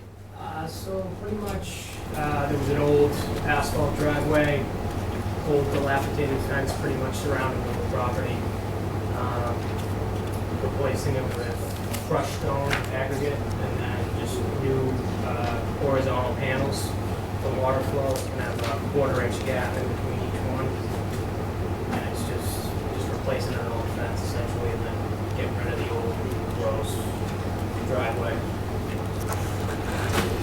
I think the only other thing you told me is there was Oh, debris. Yeah, there's like debris that's older than me in there, and I'm just gonna permission to just remove all that. There's like old wooden windows and wheelbarrows and tires and all sorts of stuff. So Yeah, that's on conservation land. Yeah. So wetlands. Yeah. Okay, Mike, any comments? Yeah, the driveway out front was all pervious. The fencing on the side, we just like to see a 6-inch gap at the bottom or intermittent notching, which you have a 1/4-inch notching. 1/4 inch in between each panel. Okay, so there's currently 1/4 of an inch spacing between each panel. And this was just kind of a coverall permit here in regards to the debris, gravel, everything like that. So. And, Mr. Stewart, on this one, is this the same as the previous one, fencing, so it's just a floodplain permit?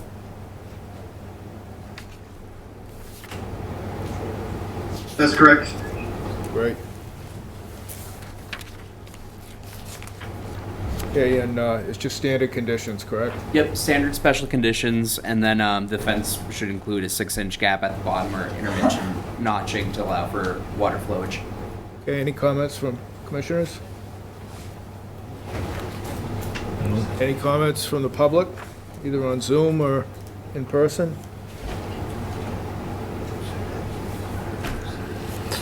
Again, none. I'd like to make a motion to close hearing, issue positive determination number 5 for the bylaw and a negative number 2. Hello? Have I got a second? Second. Ken, is that right? Second is Ken. All in favor? Aye. It's unanimous, Bill? Got it. Thank you. Hey, thanks, Mike. Thank you. Nice job, Mr. McSweeney. Thank you for being so rapid on that. Do we have a DEP number on this bill? We don't, but I know John's really well prepared. That's beyond his control. John, there's no DEP number. You know what that means, right? Okay, it's gonna be short and sweet then. 17 Oregon Road.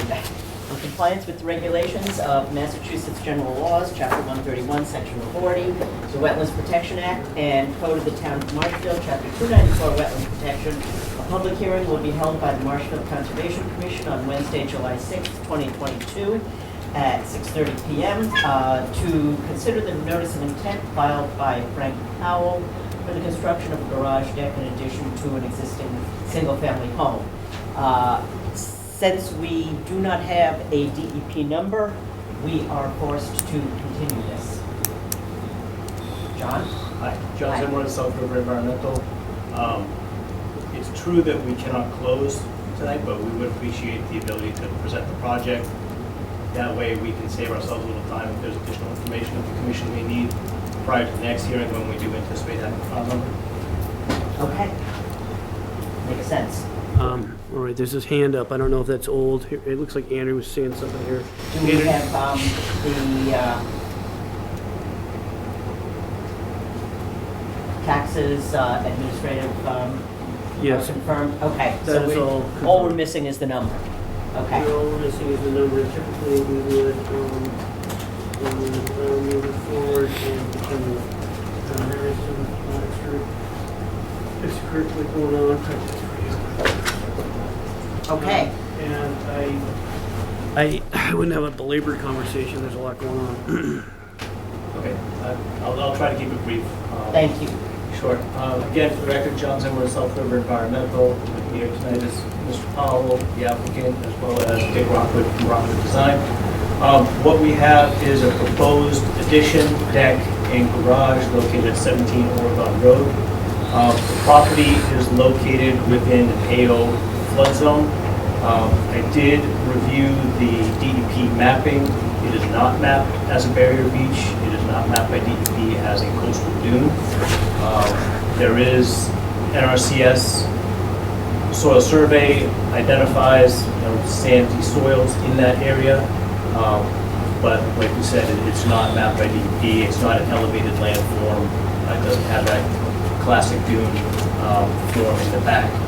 There's an existing residence in the eastern portion of the site. The rest of the property is undeveloped. The central portion of where the garage is proposed is open. If you've gone by the site, you see there's a kind of a sand volleyball court there as well. So what we're proposing is an addition off the southwest corner, and then to the north of that, a proposed deck, which would be on sonotubes. The addition would be on a solid foundation with smart vents, and then a garage further to the west of that, which would be slab on grade, also with smart vents. The project has been designed to comply with the performance standards for work in an AO flood zone. If the commission would like, Mr. Rockwood could speak to that a little bit further. But that's pretty much it in a nutshell. The project is increasing the impervious within the property. You can see to the northwest and south of the garage, we've incorporated dry wells to pick up all of the runoff from the garage roof as well as the addition roof, so that all of the stormwater generated from the project would be directed into those dry wells and infiltrated back into the ground, so we don't anticipate any new stormwater discharges from the property. The proposed driveway leading into the garage right there would likely be permeable pavers, and we could provide the commission with a detail. I know you like to see the details for permeable pavers, so we can provide that in advance of the next hearing. But that's about it in a nutshell. Happy to answer any questions that you may have at this point, or take a list of any information you see.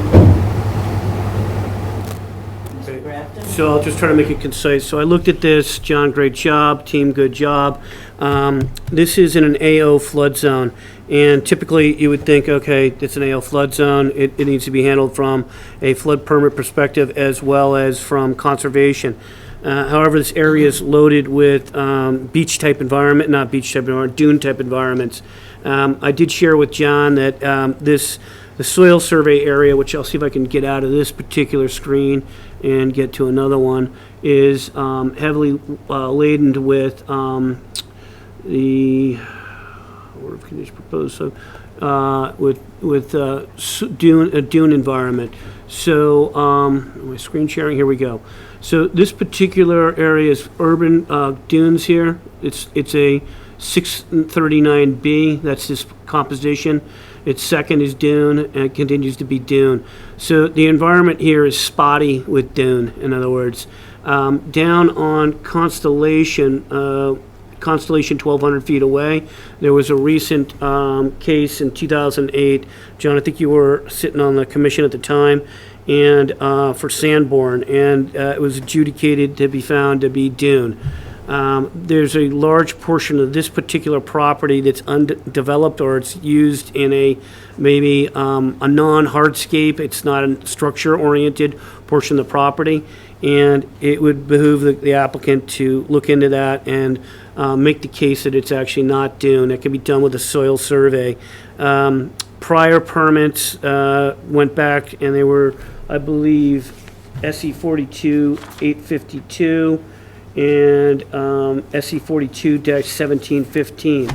Those were before John and me arrived here with the Concom, and those called out Barrier Beach, which John and I agree is incorrect. However, the DEP called out on one of them, I believe, 1715, that 10.28 stating timber piles preferred in dunes. After talking to Mass Circuit Rider, DEP Circuit Rider, he said, in a case like this, you'd be looking at best case scenario. You want to have the burden of proof is actually on the applicant to show that it's not dune. If it's not dune, they can do this. If it's dune, that changes the dilemma. That changes the situation. It may end up being a substantial project. It could change things. Other than that, I will get rid of this now. Go back to your plan if I can get that done rapidly. There's a tremendous amount of build-out with regards to the impervious table. They're adding on the order of, I believe, about 1,900 square feet, which is a pretty significant amount compared to the current impervious table. So when you look up in here, if you look up at the impervious table that I'm circling right here, and you make the you see that it's actually going up, and it's increasing on the order of about 1,900 square feet, and it's already on the order of 4,000. So basically, the whole dwelling will be at 5,572, and the impervious proposed conditions are here, and the lot coverage would be down here. So long story short, what we have is a tremendous amount of increase in the impervious, possibly got a dune environment here that can simply go and do a survey, soil survey. We haven't done a whole lot of these. Don't want to see this go down. The pathway of Sanborn, which was drawn out, went into adjudication. Nobody needs that. They just need to do a soil survey to disprove it's coastal dune, unless the commission doesn't find it to be dune.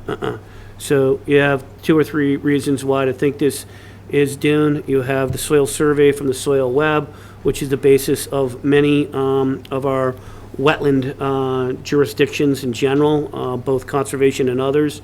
And in addition, you've got the zero constellation within 1,200 linear feet that was adjudicated as a dune. That was an undeveloped lot. This is not an undeveloped lot. This is just a portion of the lot that's not heavily developed. And then you have the permitting from the past showing that there was reference to 10.28. All that indicates that, the applicant should disprove that you've got dune soils here so that they can continue with the project as is.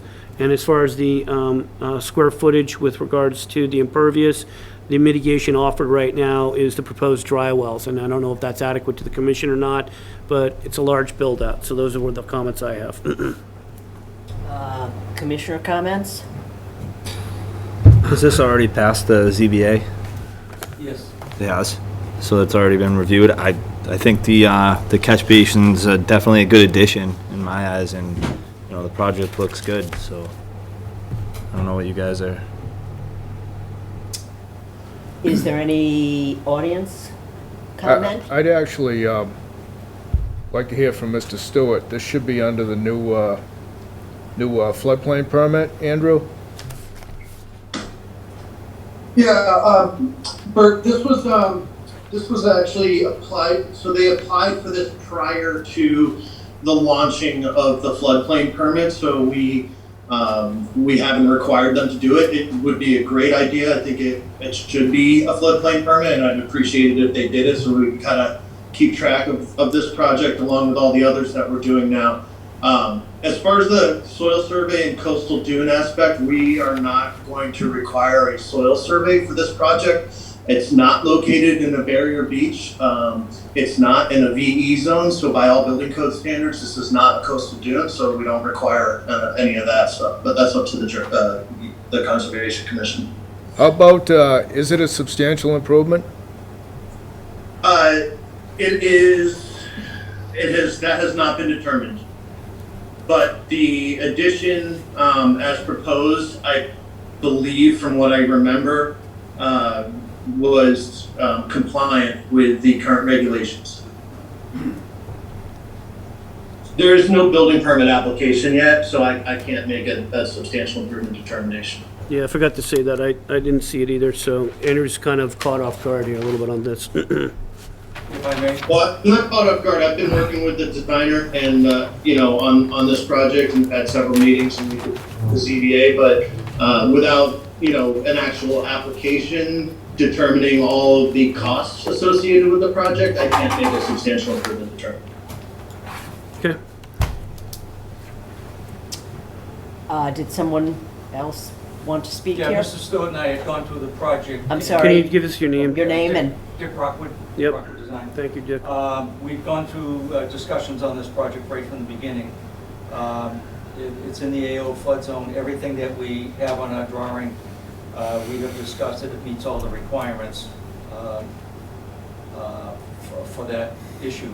Whether or not it's a substantial improvement, it's independent of the existing house, because as long as we're not doing any work at all in the existing house. So this house will meet the 3 feet of clearance underneath. And then the other part's allowed to be for parking or storage or entrance. So it does meet all the requirements. The building code and the flood zone that it's in. Right, and also for the commission's information, there was a project on 32 Surf Ave I believe it was last May. It was raised and rebuilt in the exact same type of situation in AO zone, and that side of Surf Ave, which is the mapped soil series that Bill was referencing, and that was allowed to move forward with a solid foundation with breakaway panels. Reason for that was we recently had the RDA returned to us at 0 Constellation, and that data came forward, and that's fresh information. So subsequent to 32 Surf, this resurfaced, and it was adjudicated down at 0 Constellation. So these areas, they're going to come up. That's just it, they're going to come up. any other public comment? Any other commissioner comment? A little bit of concern over the coastal dune. Coastal dune, I agree. I think it would be appropriate for everyone concerned to have a soil survey. If it's not coastal dune, that's ruled out and everything is fine. I would also say that regarding mitigation for a 122% increase of impervious, I would like to see more than the dry wells. There is plenty of space for mitigation plantings on the property, even after the project. And I would also like to see a drawing with walkways, patios, all of the adjunct coverage, and as you pointed out, the cross section for impervious paving or whatever. I think that makes sense. I agree. Okay. In that case, I move that we continue this. Would you like a date certain? Yeah, if we could go to the next hearing, that would be great, and if we can't get the information to you by next Friday, we'll continue. Okay, so that July would 20th? I mean, yeah. continue to July 20th. to allow time for the receipt of additional information, soil survey, mitigation, and various impervious or pervious surfaces, walkways, patios, etc. May I have a second? Second. All in favor? Aye. Aye. Okay, thanks. Thank you. Okay. Okay, that was generous of the commission, considering no DEP number. Well, let's keep things moving. Correct. All right, next up, we have 14 Bank Road. This is a new hearing. I will read the legal ad. In compliance with the regulations of the Marshfield, Massachusetts General Laws, Chapter 131, Section 40, the Wetlands Protection Act, and Code of the Town of Marshfield, Chapter 294, Wetlands Protection, a public hearing will be held by the Marshfield Conservation Commission on Wednesday, July 6th, 2022, to consider the notice of intent filed by Paul and Simone Rogan for elevating an existing single-family home. And I am the hearing officer on this. Do we have a butter notification, taxes, et cetera? That's been confirmed. Okay. And I think we have presenters here. Yes, hi. Who would like to begin? Thank you very much. It's a pleasure to be here tonight. Attorney Jeff DeLisi with Thornburger, DeLisi and Harris. I'm here with Brad Holmes of ECR, as well as my clients, or our clients, Paul and Simone Rogan, who are behind us. This is a notice of intent application. The concept behind this is to bring the property or the dwelling into compliance with the FEMA flood zone. It's fully within the interest of the act. Brad can go over the plan. Essentially what we're doing is replacing the existing foundation, allowing for water to flow through and bringing the lowest structural element of the dwelling at least 2 feet above the FEMA elevation, which is the provision of the building code. So I don't know, Brad, if you want to go through that at all? Sure. Thank you, Jeff. So if you could Yeah, I'm working on it. presentation of it, that'd be great. There you go. About that works? Awesome, thank you. Okay, you're welcome. We were able to meet with the commission last week or so, and we went up over the site, and as you can see, the site contains a single-family home with associated patio, walkways, landscaping, a detached garage. And as Attorney DeLisi said, that our objective is to bring the house into compliance with FEMA and exceed the FEMA standards so that we're 2 feet above the flood zone. There is no increase in the size of the house. The house will be elevated on a 3-sided foundation with piers. It will include flood vents, and the back side of the house will be open so that floodwaters can pass through the structure, which is a huge improvement over existing conditions. Because we're elevating the house, we need to have new stairways on either end and an access deck around the structure, so we have access around the building due to the elevated height. The site is within land subject to coastal storm flowage, as we know. It's also within the buffer zone to the coastal beach and coastal bank, and are also within the riverfront area of the South River. Because we're only increasing the structure and height, we comply with the other performance standards. There are no increases in impervious area. Actually, there'll be a decrease, because once have the house elevated, we'll reconstruct a patio and walkway with pervious materials to allow for the passage of rainwater. So there's actually a decrease in the amount of impervious on site. We have had coordination with Mr. Stewart at the building department to review and make sure that he's in agreement with the design, so that we can proceed with you and submit an application to the building department and know that he's in support of our design for FEMA compliance.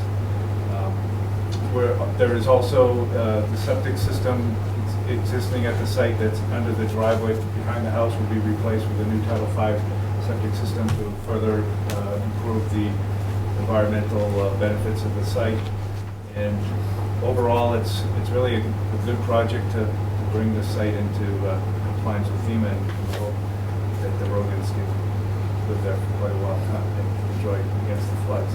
I think I'll leave it at that because we did get the chance to meet on site and talk and go over the aspects, and leave it at that. I have one question about the impervious reduction. Is the area under the house going to be pervious? That's correct. So it's going to be a gravel base. Okay. So that any waters that do get in Right. there, if they do, will percolate through. Okay.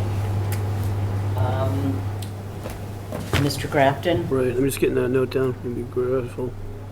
Thanks for that, Brad. All right, so that was one of my questions. On the notes, let me see if I can find these things without making it just a disaster out of them. Here they are. Okay, right over here, if you look, it says existing brick patio to be reconstructed following dwelling construction. Did we get a cross-section on that to see that it's going to be pervious? Because I didn't really capture that. I didn't see that captured in the impervious table. I think the next sheet has the impervious. It's on sheet 2 has the So impervious. it's right down in here. I don't see the patio. So see the pre and post, there's a reduction in the amount, and we also listed it in the notice of intent that they be impervious pavers. Impervious. Gotcha. Do we have a cross-section? We don't have a cross-section on the gotcha. plan, but we can certainly get that to the commission. Cross-section we advised, because that way you get to see that the materials are pervious. They're making some fabulous product now. You can get a solid structure and the water can pass through. So, like one recommendation. I am noticing, and this really kind of ties into another project, the riprap is still there. This is the original riprap that's been under contention for a little extended period of time, and there's a tiny amount over here. It's very, very small. I had the pleasure of talking to Brad Holmes today and Attorney DeLisi. When we were in the field, we had a solution. I thought these were getting removed. I think the commissioners did too. And this little piece over here, there's a coir log right here, and they're going to put plantings in. I don't want to bring up Brad's plan for that, but I would say this plan, if approved, means you don't have any way of discussing the certificate of compliance that's pending, because then you would approve this plan and that riprap right there. So I talked to Attorney DeLisi about a possible solution to that, and to Brad, but not to Mr. Rogan yet. Can I just, is it okay to just jump in on that briefly? Or? Sure, if you want to do that, I'm good with that. Go ahead. Thank you. So on that issue, as you can see on this plan, this is the riprap that is shown on the plan is an existing condition. We are not proposing, as part of this notice of intent, to do any work to the riprap, which is why we think that that conversation is better suited for the discussion on the certificate of compliance, which is later on in tonight's agenda. One of the reasons why, since we're on the subject, that Brad can talk to his plan that he submitted following the site visit, but I had the ability to actually go through some of the history after having spoken with Mr. Grafton today. And what I discovered was that in 2012, the commission issued an order of conditions which allowed for the concrete wall to be replaced out behind or in the front of the house. That order of conditions, approved order of conditions plan did not show any riprap off of the south corner of the wall. And so as a result, the issue was conditioned, and what the condition did was it actually required Mr. and Mrs. Rogan to install riprap without showing it on a plan, and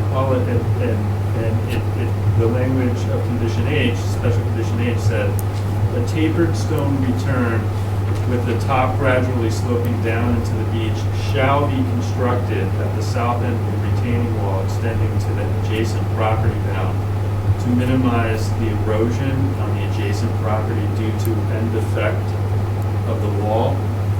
And so it was actually a condition that required that we put it in. Over the subsequent years after the approval of the order of conditions, Brad came in and he submitted for a minor modification which was allowed, which showed the riprap, and then filed monitoring reports in the years 2018, 19, and 20. In 18, he noted that there was additional riprap installed, and he recommended removal of that additional riprap. 2019, he filed a monitoring report indicating that it had been, in fact, removed. The additional riprap had been removed, leaving what we see on the plan now, and indicating and documenting the removal with photographs. And then in 2019, 2020, we requested compliance, which is what launched us into the effort that we're in now with respect to the riprap. I think it was a bit of a confusion because Mr. and Mrs. Rogan were not able to be at the hearing when it was discussed, where they would have indicated to the commission that in fact the excess riprap had been removed. So with all that as background, as I see this, we have a notice of intent for the house, which is completely separate from the riprap. This plan only shows the riprap because it's an existing condition. We don't propose any work in that area with respect to this order. And then later on this evening, the commission is going to consider our request for certificate of compliance, which we believe we've actually complied because there was a condition that required us to install it. And then there was the monitoring reports that indicated that excess stone went in and was removed. So we actually think that, especially with Brad's plan on the sidewalk, we noticed some good conditions for rebuilding of the dune, which we're happy to do the plantings as indicated on the plan. We think that if we could close tonight's hearing on the notice of intent, and the reason why I'm pushing for that is the Rogans have been at this for a while and they have contractors lined up and it's not easy these days. We'd like to see if we can close the hearing and then turn our attention towards the certificate of compliance. Thanks.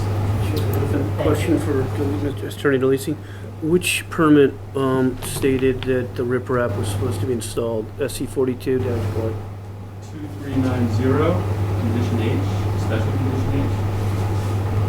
Okay, and that one is ongoing, and it's been modified once in a minor deviation. And then the commission later discussed this, and they wanted the riprap out.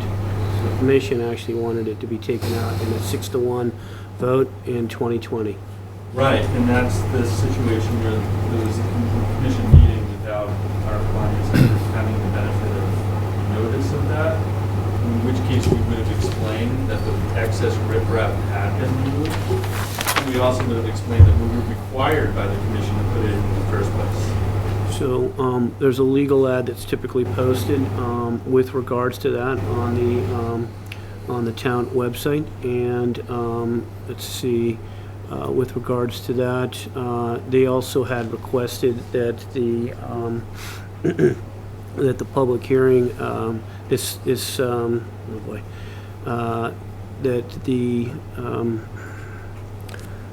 the certificate of compliance request be submitted. We have 21 days to respond to that, so it's an ongoing thing, as you know. And so the commission did have the meeting. We would have. The commission would either denied or would have continued. It denied. It did. It actually found that it was not in favor of it. So that was that. It denied, and it requested photos of the riprap having been removed, which had already been provided in the monitoring report in 2018. And I may add a little to that. I was on the meeting, but it wasn't open for discussion. It was a Zoom presentation, and we weren't able to explain that process that Attorney DeLisi just explained. But I think for this notice of intent, as Jeff said, we've advertised in the notice of intent for this elevated house project. To be talking about other activities that aren't proposed or included in the notice, I think should be handled through the certificate of compliance, which there's a certain, or there's an order of conditions reference for that, and Jeff explained it, but we can get into more detail. I can get into more detail with you here on that now, but I think it's just going to muddy the waters for this notice, and we already have it advertised for the request for certificate. I wish the riprap wasn't on this plan, because this would go forward. Well, I am prepared to move forward with this NOI. Yeah, and we'll continue the The discussion. with riprap CLC. discussion will come up with the COC, but I don't think we want to hold this back because of the riprap issue. I don't, speaking as the hearing officer. Do any other commissioners have comments? No, I was at the site visit. You were there? I understand the project. I think it looks good. Commissioner Ring? Just to clarify, could we put in a statement that we're not covering the riprap Yeah, on this NOI? That's and what we're looking for. Yeah, That would- separate and distinct. That would and- make it clear and we could move this on. Yes. Is there any comment from the audience? Anyone on Zoom? Hi, this is Andrew Stewart. Go ahead, Andrew. I just want to say I've met with the Rogans several times on this project. Their proposed foundation meets and exceeds the FEMA and building code requirements for floodproofing. I think it's a great design, and they've been really, working really well with our department to get this going.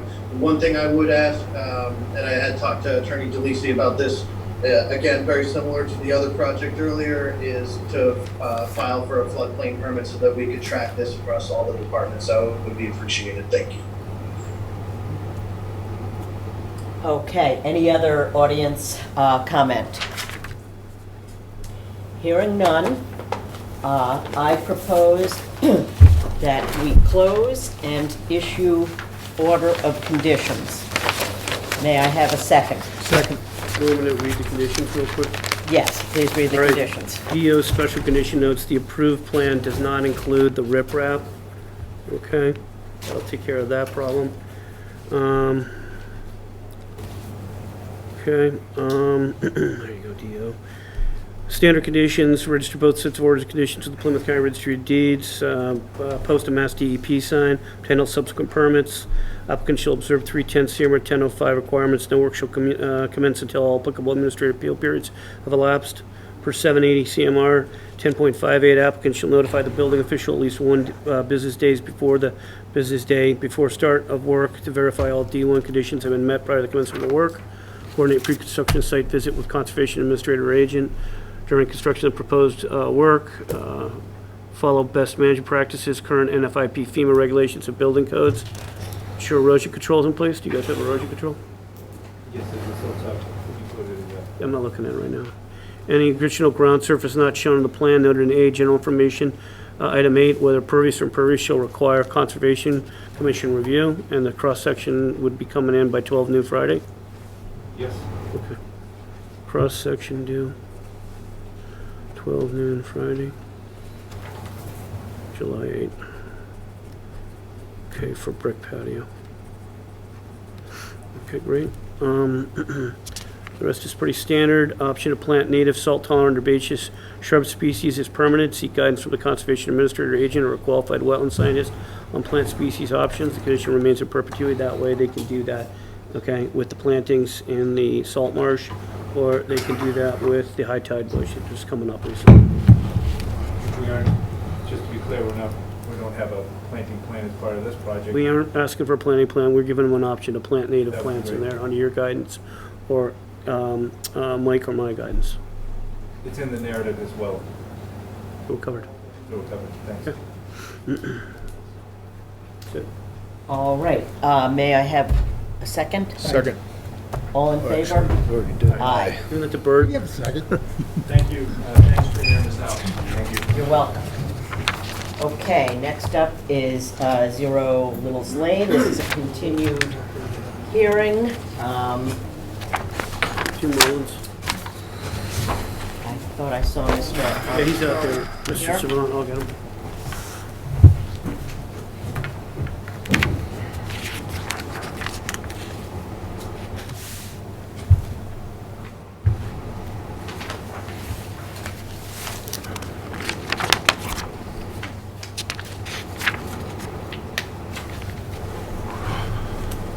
So I don't even know what we're supposed to be talking about tonight.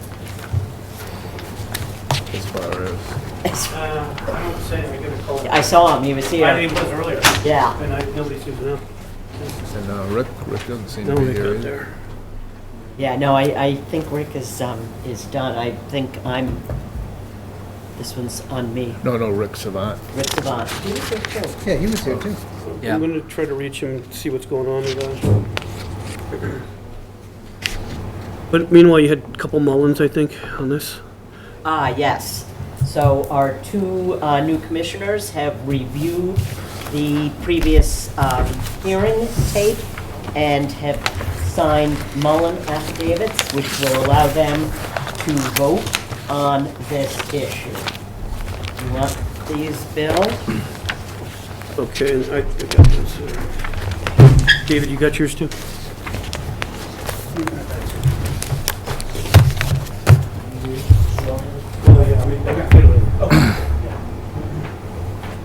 So you're gonna miss two meetings, so that means you may be out on this one. Unless they don't continue right now. If you continue because he's not here, because you don't have substantive information in front of you, Right. then you could continue. I don't know. Oh, there you are. I called you. Yeah, we're waiting on you. I've been looking for you, yeah. I'm looking up. You're up. You arrived. Okay, so there's two Mullins, and then Commissioner Good, then if this continues, that'd be two, so you wouldn't be able to participate, all right? All right, that's good. Okay, continued hearing.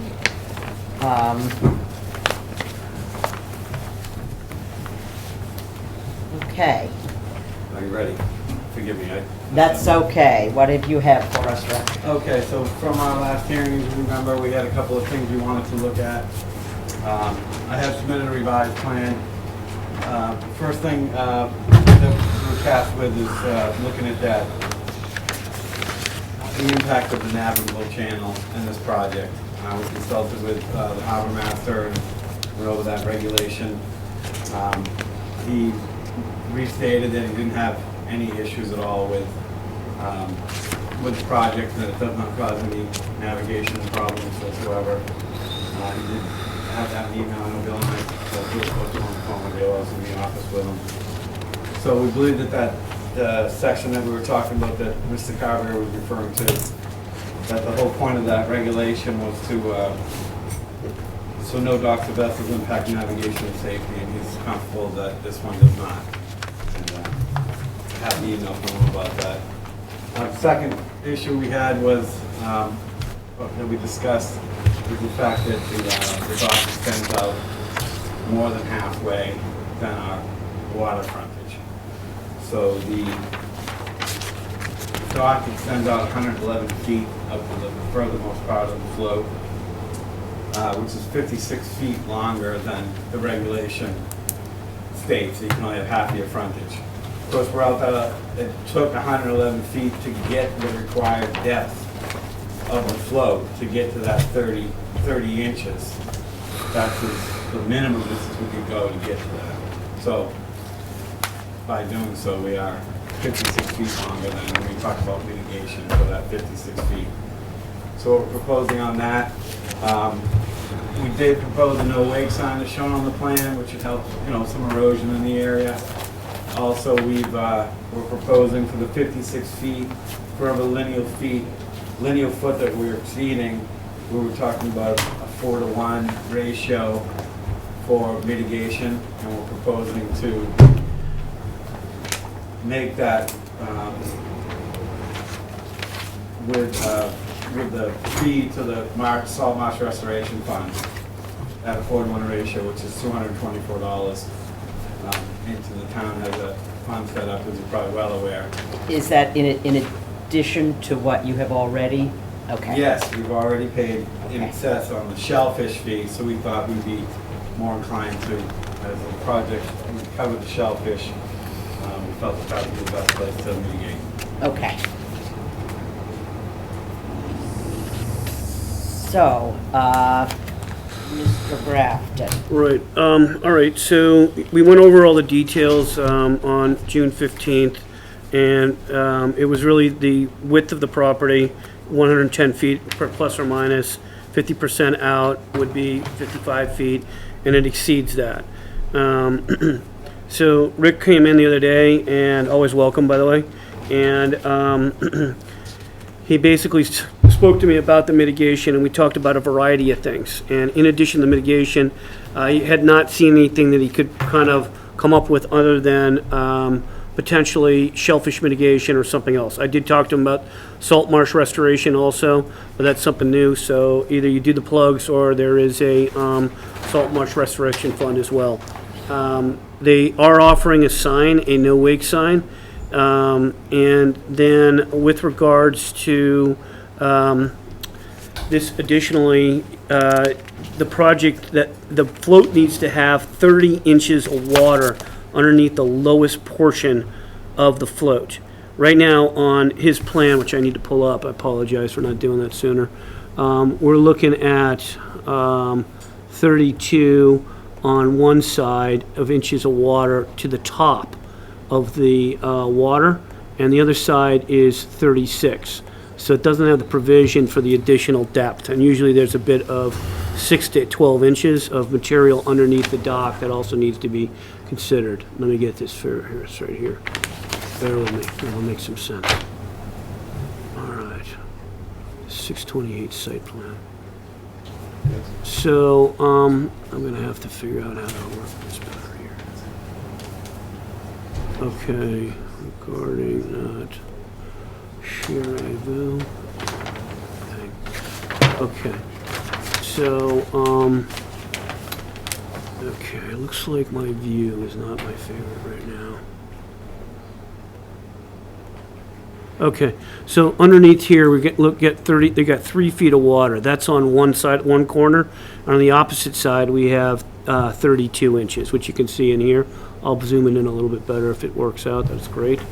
So you can see that, and underneath the actual float, it's not the surface of the water, it gets pressed down into the water surface, and so the calculations have typically been by the deepest portion of the float, not the water level. So, you know, we need to get that also factored in, which may push them out deeper towards this. Originally, we thought we were good here, but they'd go further out, and so that's kind of defeating the goal of keeping them closer to the water's edge as per the requirements of the performance standard to go 50% out, which is 55 feet.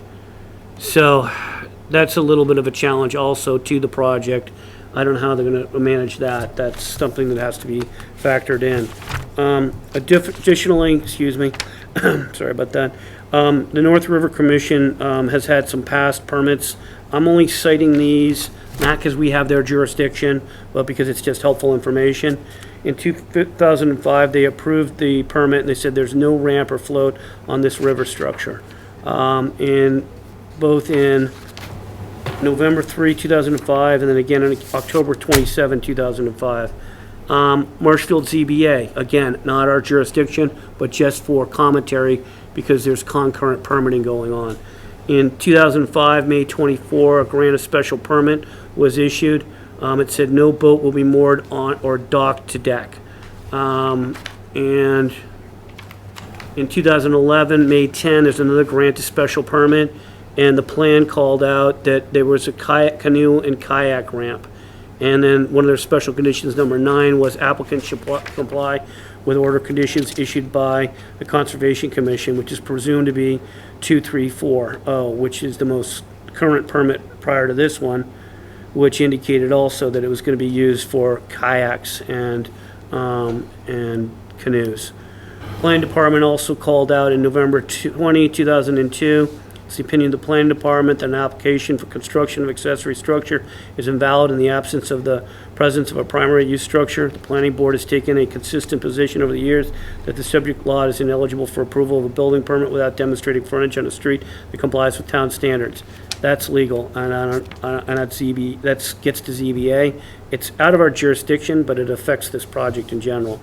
So the thing about segmentation that's been discussed before, I looked into that with the Mass DEP circuit rider, and although this is definitely segmented, you'd have to have gone and created a need for a variance from the Mass DEP commissioner, 5,000 square foot of impact or more, which this clearly does not have. You would have to have a impact to water quality certification thresholds, which definitely does not. US ACE 401C. You would have had to have superseded these thresholds, which it does not. And then it would have had to impact MIPA, which typically is rare species, which it does not. So if you add it all up, it's a segment project, but it doesn't trigger any kind of follow-up on it. So that goes away. Just saying these things because they've come up. I thought it was important to note in the special condition D of SE 422340 that it says here, this is proposed and intended to be for kayaks and canoes. So I'm not sure why it's got to go out so far to support those, but those are the information. Why don't you I have. finish the rest of that statement, Bill, where it talks about power boats going in It and out does of say there? power boats only when they provide 2 feet or more of water between any part of the boat and the river bottom, which even at that location, it's barely going to do it because your average hull is going to be down several feet. And we know what the water levels are because we've got this at 32 and 36. So we're probably not going to get our 2 feet of water even there for the boats. Maybe on the outside because it does drop off, but it's got to be proven. That order was closed, right? That order, good point. I am not certain, but if it was a certificate of compliance, it would be closed. It's reference material only. Doesn't mean it's opened. If it's closed out with certificate of compliance, which I'm not familiar with, on 2340, many are and many aren't. I know that applies to that. With the pier is. Oh, no, you're right. I know, because I myself was involved in this one. It is closed. So your condition's closed, but it's reference material. So it's not held to that. But this has happened and come up multiple times. Segmented project. Can't hold him that either because it doesn't exceed any of the thresholds. But there you have it. He's also got performance standards that he's not meeting either. So, yeah, that's the information you have on this project. Commissioner comment. One thing I think is the existing permitted dock is not meeting our performance standards either. So I think we need to consider if the proposed dock is better for the resource area than what we have now. I'd like to hear what other commissioners think on that. As far as the measurements, as far as the depth of the bottom, I feel it's late in the game to bring that up. We had a number of people out there taking those measurements, and I think on any given day, you're going to get a little bit of variation with that, the way that river moves. So what are we talking, 2 inches, Bill? No, I'd be more than that. What's the bottom of your boat? It's that you have? 32. It's going to press. Bottom of the float or the bottom? Well, what it says, Rick is right. The order is closed, so that's not pertinent, but it's like a compass, it's a point of reference. And the commissions are trying to weigh all this out. It's complicated. And your average boat's gonna have a certain amount of depth that it's gonna go under the bottom of the keel. Let's say 2 feet. Let's just say 2 feet. That's what the river. But I thought we were talking the tubs that protrude down below. That's what I'd like to hear. 6 inches. Okay. 6 to 12 ballpark. No, Depends what you Let's get. see, we measured it. You got 6 on yours? Okay, so the 6 to 12, that's good to get 6. So You're gonna be off a couple you're inches. supposed to have 30. You got 36 on at B. Yeah. That's ideal. You've got 32 at C. Right. I feel it's a little bit onerous to go through the whole measurement thing again and redesign. And if I may, I think the day we were out there, we weren't at full low tide yet. So if we're talking about 2 inches, I bet you lunch that if we had waited a couple, 10, 12 minutes, that we probably could have picked up that 2 inches. It was a low tide, but it wasn't a perfect zero, okay? So it's probably off by, I don't know, 0.5 or other. Do we have the 4-to-1 calculation? We don't have the 4-to-1 back from the calculations. navigable Yeah. channel? So, we don't have the number. Referred to the harbor master, didn't address the formula. I honestly think that regulation isn't written correctly. I mean, you cannot, it doesn't make any sense to do it. I think I know what it's trying to say, but if we want to go through it, it's not clear at all what this is supposed to be doing. Plus, the harbor master said countless times. We asked them, help us with this formula. They said its intention is to make sure that you're far enough away from the navigable channel so you don't have a problem. This project does not meet it, as we addressed at the same meeting and said it again. Yeah, it's in an email. But I think we all need some, if you understand that regular, I guess I need to be educated on it. So, I think we can sit down and do that. Definition. We've gone through this before. We actually had Harbor Master with us. Dave Hill was in the room. Joe was there. Rick Carberry, I was there, and a lot of listening on my end. But the intention of it was to make sure that there's adequate depth, adequate width, so that you don't get what we had over in Marginal, 67, 64 Marginal. They were too close to a commercial vessel, and you need to have adequate. And so what he's been trying to say is you use the depth of water multiplied by 4 at the middle of the channel, and then you have your adequate depth, and that's what it was supposed to happen. I can work with you on that. Okay, Setback. the center depth of the river. It's a setback. It's a setback is really what it is. That's the term of it. If you want, I will get together with you and I and Rick Carberry, who actually helped write this, and we'll figure it out and calculate. I think that's not a problem for you. I think you're going to have that. You said that You it's you not have float issues, but that's it. You don't have navigation issues. We can do the number, but all it could ever do is push you further back and you wouldn't have the depth. So, if we want to move it closer into the middle of the river, that's where it has to go. If you look at it, just what they're trying to achieve is you don't want the dock out so far it creates a navigational problem. You don't want it so low that it's creating substrate impacts to shellfish, etc. And you can only go out half the distance of the width of the property, linear property. That's what that regulation is collectively. So right. So It's safe to say, we spent an inordinate amount of time. You guys were out in the boat with Mike November 5th, if I'm not second, mistaken. yeah, that's right. Those stakes went in, we amended and modified the location a half a dozen times. I've Looking for 30 maintained them inches. for throughout the winter and into the spring.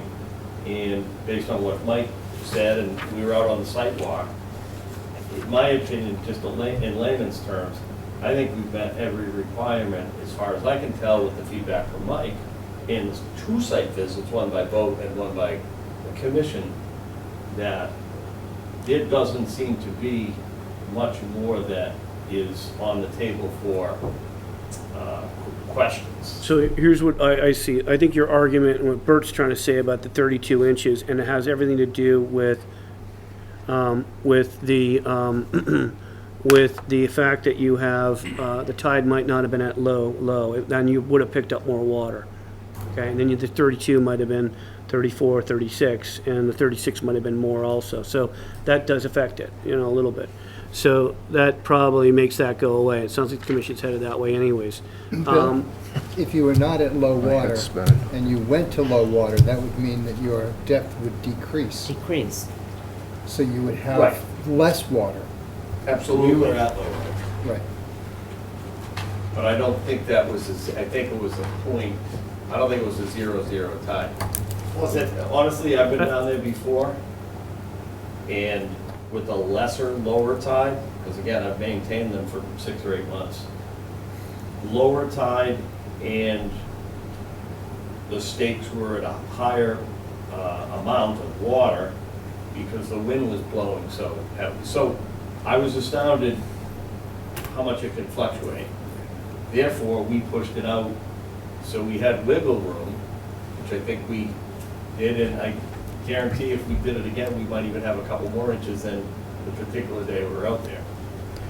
Yeah, I wouldn't prolong this much longer. I'd call up the harbor master's letter where he states, you know, his findings. Yeah. Well, Rely on that. I had a conversation with him, and he said, look at the email, is what his response was.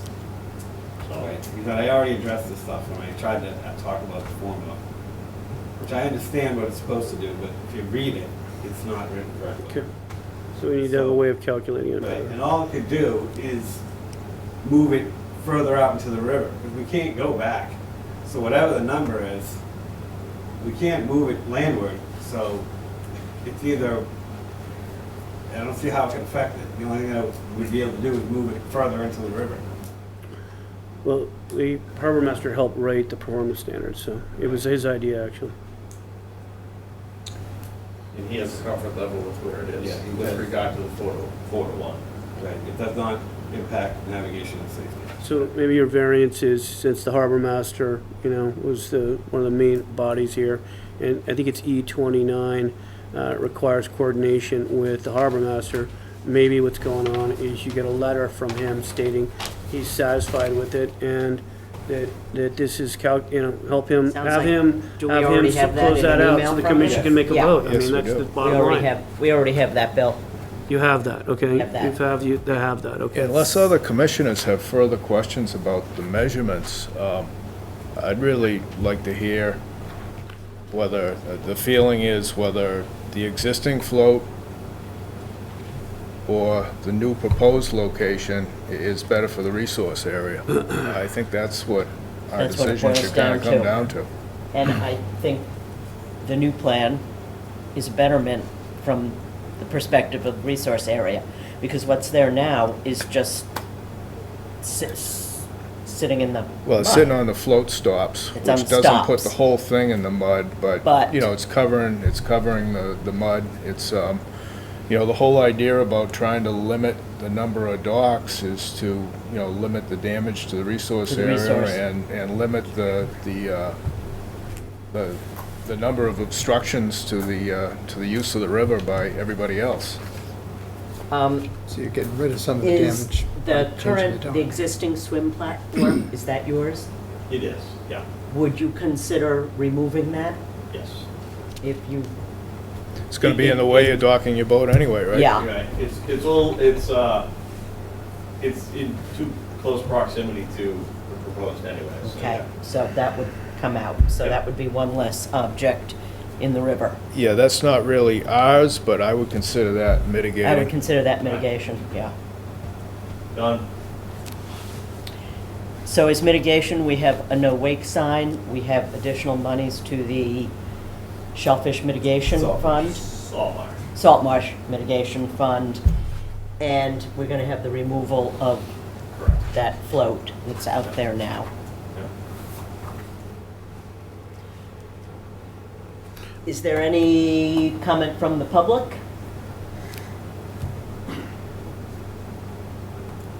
Any additional comment from commissioners? I think I am prepared to take a vote. Any special conditions? Yeah, I'd like to get that, because that's gonna be a Definitely have- DO, because I gotta get that clean.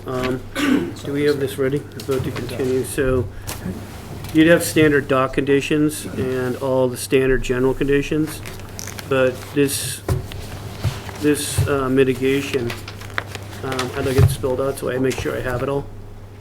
And let me just, you've been to building and ZBA? They're in the process with You ZBA, going- I've been through them, yeah. Okay, but you're in the process. Mr. Stewart yes. has been down, he took a sidewalk also. So they were seeking all obtainable permits through them, Yes. and they also have gone to and completed with the North River Commission, so Yes. they were already pursuing all obtainable permits. So that part was done, so that's covered. They were denied because it took too long, because they were taking a long time to get to this point with us, the commission, and that had something to do with the revised regs too. But if I get the special mitigation metered out, that would really help out one more time. So I heard removal of a swim float, right? Removal of this one, the current swim float.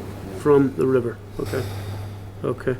And then, removal of all of the footings that support the current docks, right? The current float, all that will come out. Yeah, that's all. Okay, remove footings, all right? They're not allowed anyways. 3, let's see, additional shellfish mitigation, what does that mean? Salt marsh. Additional salt marsh mitigation. $224 in additional salt marsh mitigation. Okay. All right, and so we've got a place to put that. That would be in the salt marsh restoration fund. That'll increase that. Caught that. Is there additional shellfish mitigation too, or not? Already paid it. I know, I'm asking if the commission wants that too. No, if he's willing to do the salt marsh, Gotcha. I would accept that in lieu of additional shellfish. And then the no wake sign. Posting, no wake sign. I like the no wake sign. Yeah, Really do. we gotta come up with If we a, get enough of them out there, maybe somebody will actually pay attention to them. You'd be surprised when I see. No, I know we that. hope, that's a big problem, as you know, because the salt marsh is shelving off, or shoaling off quite a bit. So anything you can do to help out with that is much appreciated. That's a regional issue going on for the North River. And I guess that's it. So we'll make that a DO special mitigation. And should they do that all before building the dock?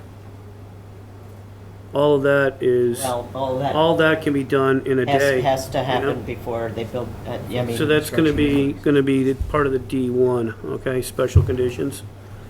I got it. So you'll do all that before you start building. There'll be a pre-con anyways. You'll need your ZBA, you'll need a building permit, you'll need a floodplain permit, all that stuff. So we could probably be working on that to advance that, you know, at the same time. Okay. Okay. So I move that we vote to close this hearing and approve this with the special conditions that were just outlined. May I have a second? Second. All in favor? Aye. Aye. Thank you very much. Thank you. Great night. All right, that is the end of the hearings. Now we go to, Okay, good luck on everything. We'll be in touch on that. certificates of compliance. Did we do the BHGM? We did call that out as a, Yeah, we Well, I continued read it, that as a didn't I know, but I'm continuance at checking, the I'm just beginning. checking. I'm just When I checking. did the continuances, I that think I was in seconded there. it. Yeah. No, I don't You think said a they'll let couple me. times? All right. I'd like to. Okay, request for certificate of compliance, SE 42, 1763, 459 Highland Street. I move that we vote to table this to August 3rd until the after-the-fact NOI is submitted and approved. May I have a second? Second. All in favor? Aye. Aye. SE 42, 1917, 13 South Street. We are still waiting to hear some special condition responses here, so I move that we Wait. vote to, There's a, Mark Flory for the estate of Mary Ann Francis. I'm sorry, I didn't know you were there. I brought extra photographs to support the openings of the foundation. Of the foundation? Okay. Chair. Yeah. And they're from the inside, so you can see what we're dealing with the conditions. This is window 1, 2, 3. on the east facing the ocean. Okay. This is 4, 5. south 4, 5. Then you've got, this is a combination, this is like a tree in here. This was a vent. And I Okay. advised that he have someone build a system where you put a rat wire or some kind of screening to keep his possums out that he's concerned about. Right, a dryer And vent, allow the yeah. water to go through. And this is the after, and this is where it's located inside. Okay. Okay, that's number 6. Number 7 is facing the north. This is on one side of the stairway, and the next one is underneath the stairway. And there Okay. are 3 shots to that.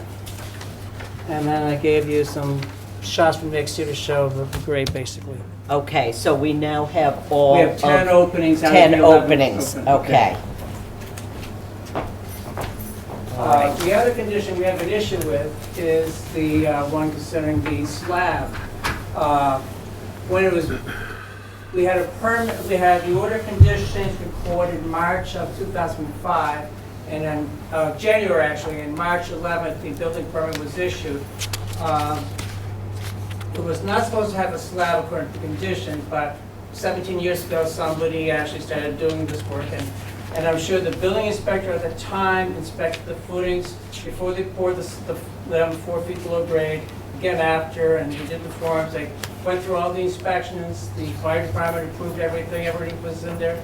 At some point it was passed, and I don't know why nobody caught the slab, but I can probably venture an opinion that the contractor probably at that time thought if you have an open foundation allowing the ocean surge to go through, and he had, if you look in there, there are 4 12-inch sonotubes, he was probably concerned it would undermine them, and he poured a slab to lock them in place. That's my opinion, but that's what I would logically deduce from that. And it passed all the inspections. It wasn't until a few weeks ago we had a title exam, we discovered that this order of conditions was not closed out. So that's why I'm here. Okay. I think it would be an undue hardship for the estate to lift the building, get a jackhammer underneath the building so they got this high. So the crawl space is pretty tiny, as you can see from special condition I A. can see, yeah. So it's 3 foot 10 inches, but it goes up to 4 foot 3 inches. Just advise that the commission has dealt with this before, okay? Crawl spaces, this is meant to be a non-habitable space. And one way that it's been dealt with in the past is to have a deed restriction. I think we kind of talked a little bit about that. Yes. And a deed restriction that's recorded to say that shall not be habitable space, and that will close it out. And that has been done. I think there's a property over on Neptune, and what the commission found was that the height distance in and of itself was not going to have a significant adverse or cumulative adverse effect on the resource areas. But they wanted the deed restriction for the habitable space, and that is a tool that's been used before. So that one you could solve that way, possibly. Well, is that necessary? How can you have habitable space with a maximum height of 4 feet 3 inches? This is these are the absolute conditions that we've been bumping into from the past. They move from 210 to 310, and they show up, and this happens every time. So the deed restriction has been the best option to get out of it. I think Attorney Fournier is right. If you jackhammer it to come into compliance, you'll weaken the foundation and create a bigger problem. That's not the way you'd go, and I don't think anybody wants to put them up on piles or anything like that. So the deed restriction solves it and it cures the whole thing. It can be done really rapidly, so. So would that take care of the concrete floor? That one is, something we have to think about.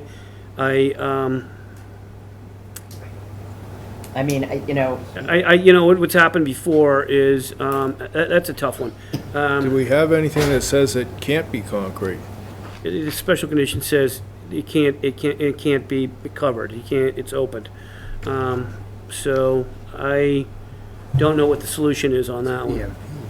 What's happened in the past is the applicants have worked either with the building department or engineers or land surveyors to come up with solutions, and it's been amazing all the solutions that have come up. We've had stairs that have been resolved, we've had windows that have been covered, all kinds of things like that they found creative solutions. This one's a little challenging. This is not a staircase or a window. No, this is different. We have a complete pour of concrete under this building. Yeah, and removing that concrete is going to have serious repercussions. So I agree with all that. You could get a statement from one of the professionals I just mentioned saying that, in its state right now with the 10 vents, it may not be compliant right now, but somebody else has got to actually address that. That's not my expertise, and I kind of have to bow out of that one. I don't know what to say for a solution on that one.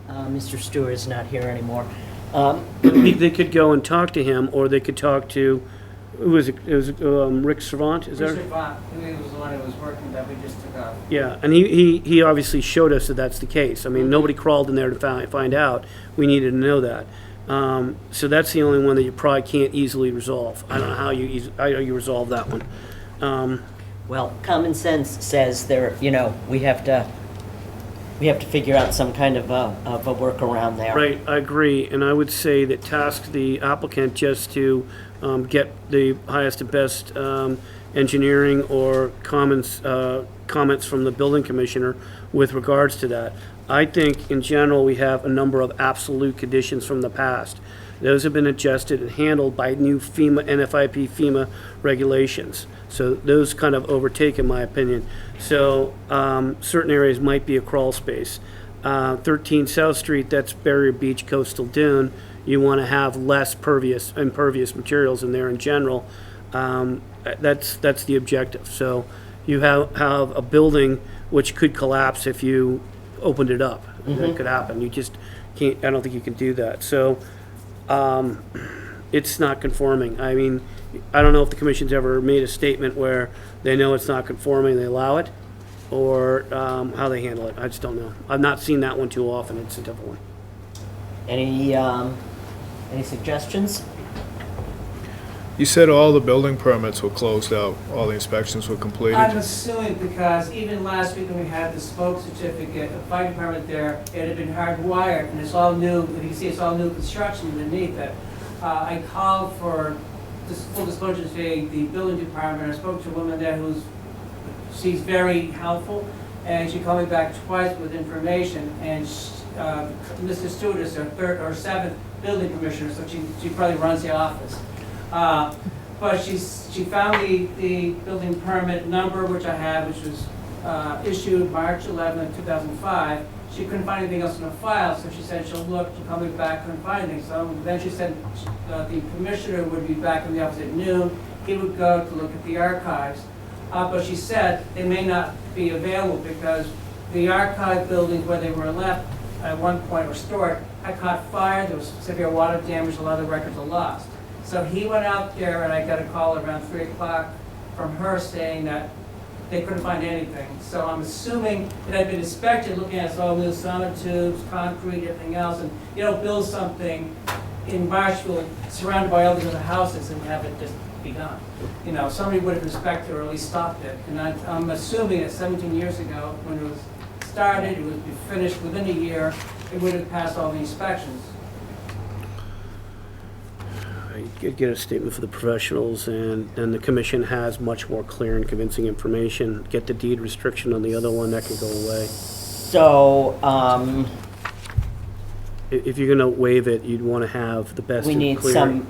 yeah. So. Bert's tried to fish it out in the building permits, but it's not there, the fire, all that stuff. No, if they're closed out, that's step one, but the Yeah. other thing is, the building commissioner is the floodplain manager. Right. Get his opinion. So, I would say, speak with Andrew Stewart.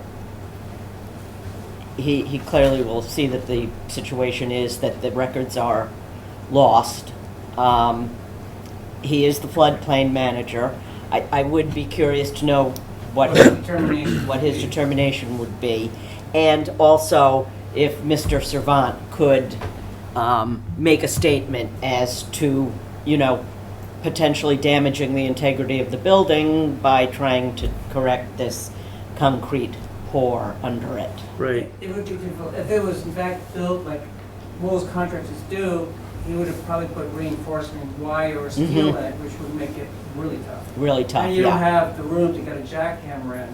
So it would be a fortune just to lift the building up again, just Right. to remove the concrete. It's slab. clearly not a practical solution. You could also ask Bob Galvin to say, how can we address something that's... That's true. I mean, Yeah. these are all avenues, or he can address that with Bob Galvin and then give an opinion. And then the commission has clear and convincing information, and then it can weigh on a very rare and unusual circumstance and deal with something that you don't see with every day. See what I mean?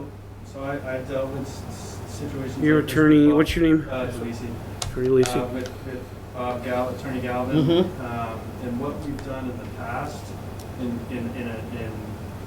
2 other towns, is file an affidavit signed under the pains and penalties of perjury with the building department, which gets in their file and stays in their file such that when there's a new building permit application or whatever, it's something that is flagged and can be verified.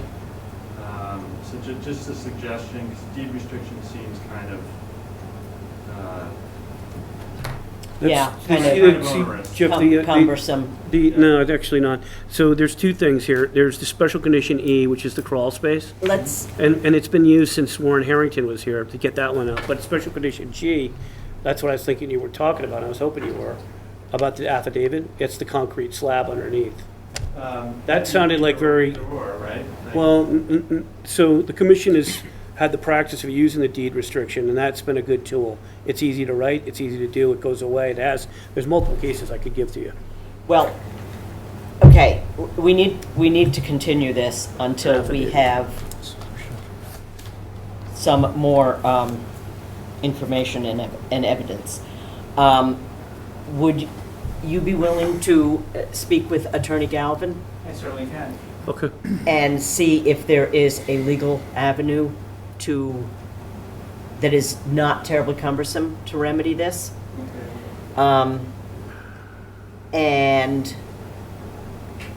Probably the building commissioner also. And the right? building, yeah. I mean, I would recommend you speak to the building commissioner and Attorney Galvin.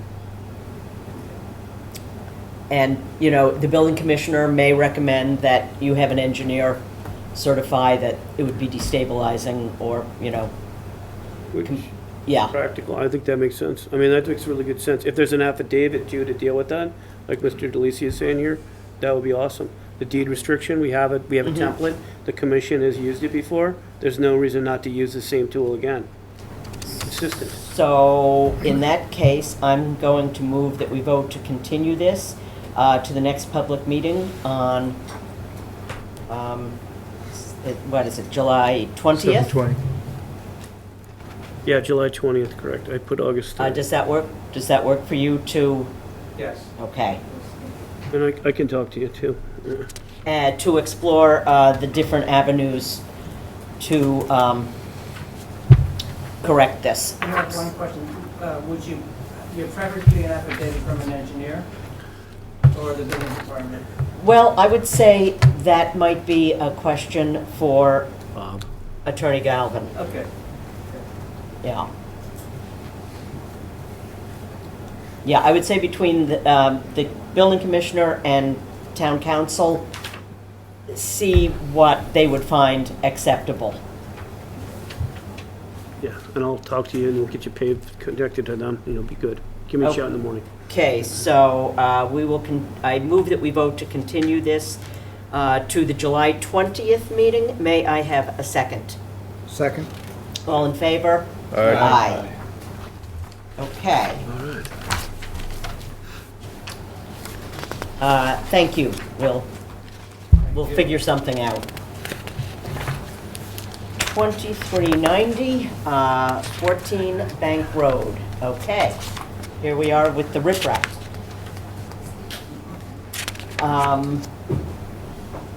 So on the newest site plan, I think, Brad, are you proposing to take some of the riprap and move it back?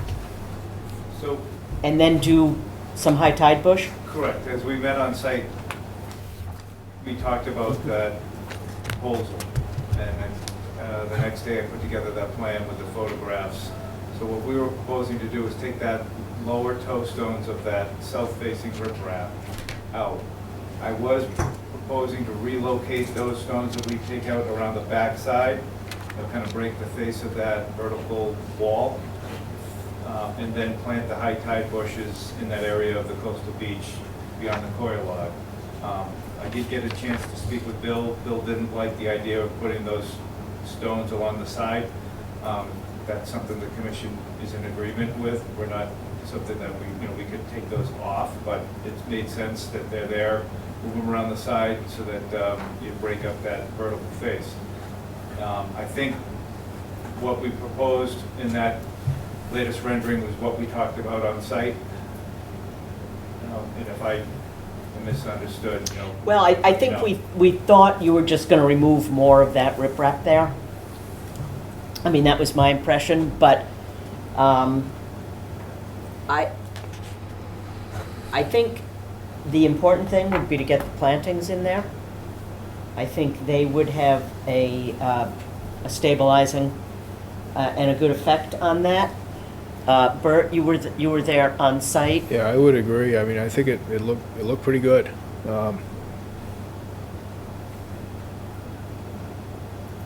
Anyone else? And You really, guys I have mean, not I was seen there. it, I was but- there a couple of years ago. I think you were too, Craig. I think, I we were was. there at the same time. And Yeah. you know, the commission ruled to take some of that stone out, even though it looked good, because you know, it had been agreed to before. So I think if we just do that and get the bushes, we're done. So just to remind, it was supposed to all come out. The whole idea of the plants came up during the walk, which was required, and they're willing to actually remove some or all of it. A thought that came to my mind, I talked to Attorney DeLisi about that, was leave the riprap to the northerly side because it's protecting a pipe. If you look carefully on page 21 there, you'll see that there's a swale and a pipe. Well, I think we were satisfied with the northern end anyway. Well, it was a 6-1 that all of it came out, and then they were going to go ahead and do something with plantings down here. What I was talking about, Attorney DeLisi, and I did not have the benefit of talking to Chair Hannafin at the time, it's been a busy day, was perhaps on the southerly side, all of it comes out and they rely on plants and coir logs going forward. They can achieve that, and the reason they can achieve that is because they've had 10 cubic yards of sand put onto that tidal flat there, which smothers it, okay? But it was part of restoring the salt marsh, which was required. So there was a balancing act there, and they probably achieved that. I mentioned this to Bert. He didn't give me his final opinion on it, but I did talk about the exact same thing. So that seems to me to be a pretty good approach, because I do get calls from those neighbors down the way from them. We had one neighbor file a petition against the minor deviation using a qualified wetland scientist. I had another neighbor, spent an hour talking to her about it, and another neighbor stopped in and he wanted information from me, but he also got the information from Brad. So there's a lot of interest, and I think if you soften that and the sand that's going down gradient onto the other tidal flats, it would be captured in a web of coir log and high tide bush, which I know other people have used on their banks, etc., very successfully. The roots will basically trap the sand, trap the area, and stop the scour that's going on over there. So we think that removing the entire riprap area on the southerly side would probably be not in the interest of the act at this time. It would probably be detrimental to the resource area to do that. We think it has a stabilizing value with the plants. It probably works. We also, again, as I indicated, we did not know until recently that that hearing, look, the 6-1 vote on the denial was to deny the issuance of a certificate of compliance, but you can't condition a denial by saying you have to take that out, right? The proper mechanism would have been an enforcement action, which wasn't before us. We weren't even there. And had we have been there, we would have explained that the order of conditions required the riprap, that the minor modification showed the riprap and was approved. And so we think we're in full compliance, and we're happy, again, to plant what was discussed at the site, what Brad shows on his plan. We think it has a stabilizing factor. But to have us take the riprap out is something that we don't think reconciles. We think it actually conflicts with the actual order of conditions that's out there. So we would ask the board, not to be argumentative, but this has been going on for a while. We'd ask the board to consider Brad's plan tonight. Nothing else. So just last thing, and then nothing more. Hardscape in general on a tidal beach, I don't think it meets the performance standards in general, so I'm surprised that he got as much as he did before. We did put allow an excess of the sand. He's pretty close to having it, a good hybrid here, but definitely, and I did talk about this with Commissioner Karen, wanting to see hybrid going forward, or anything going forward would be soft solutions.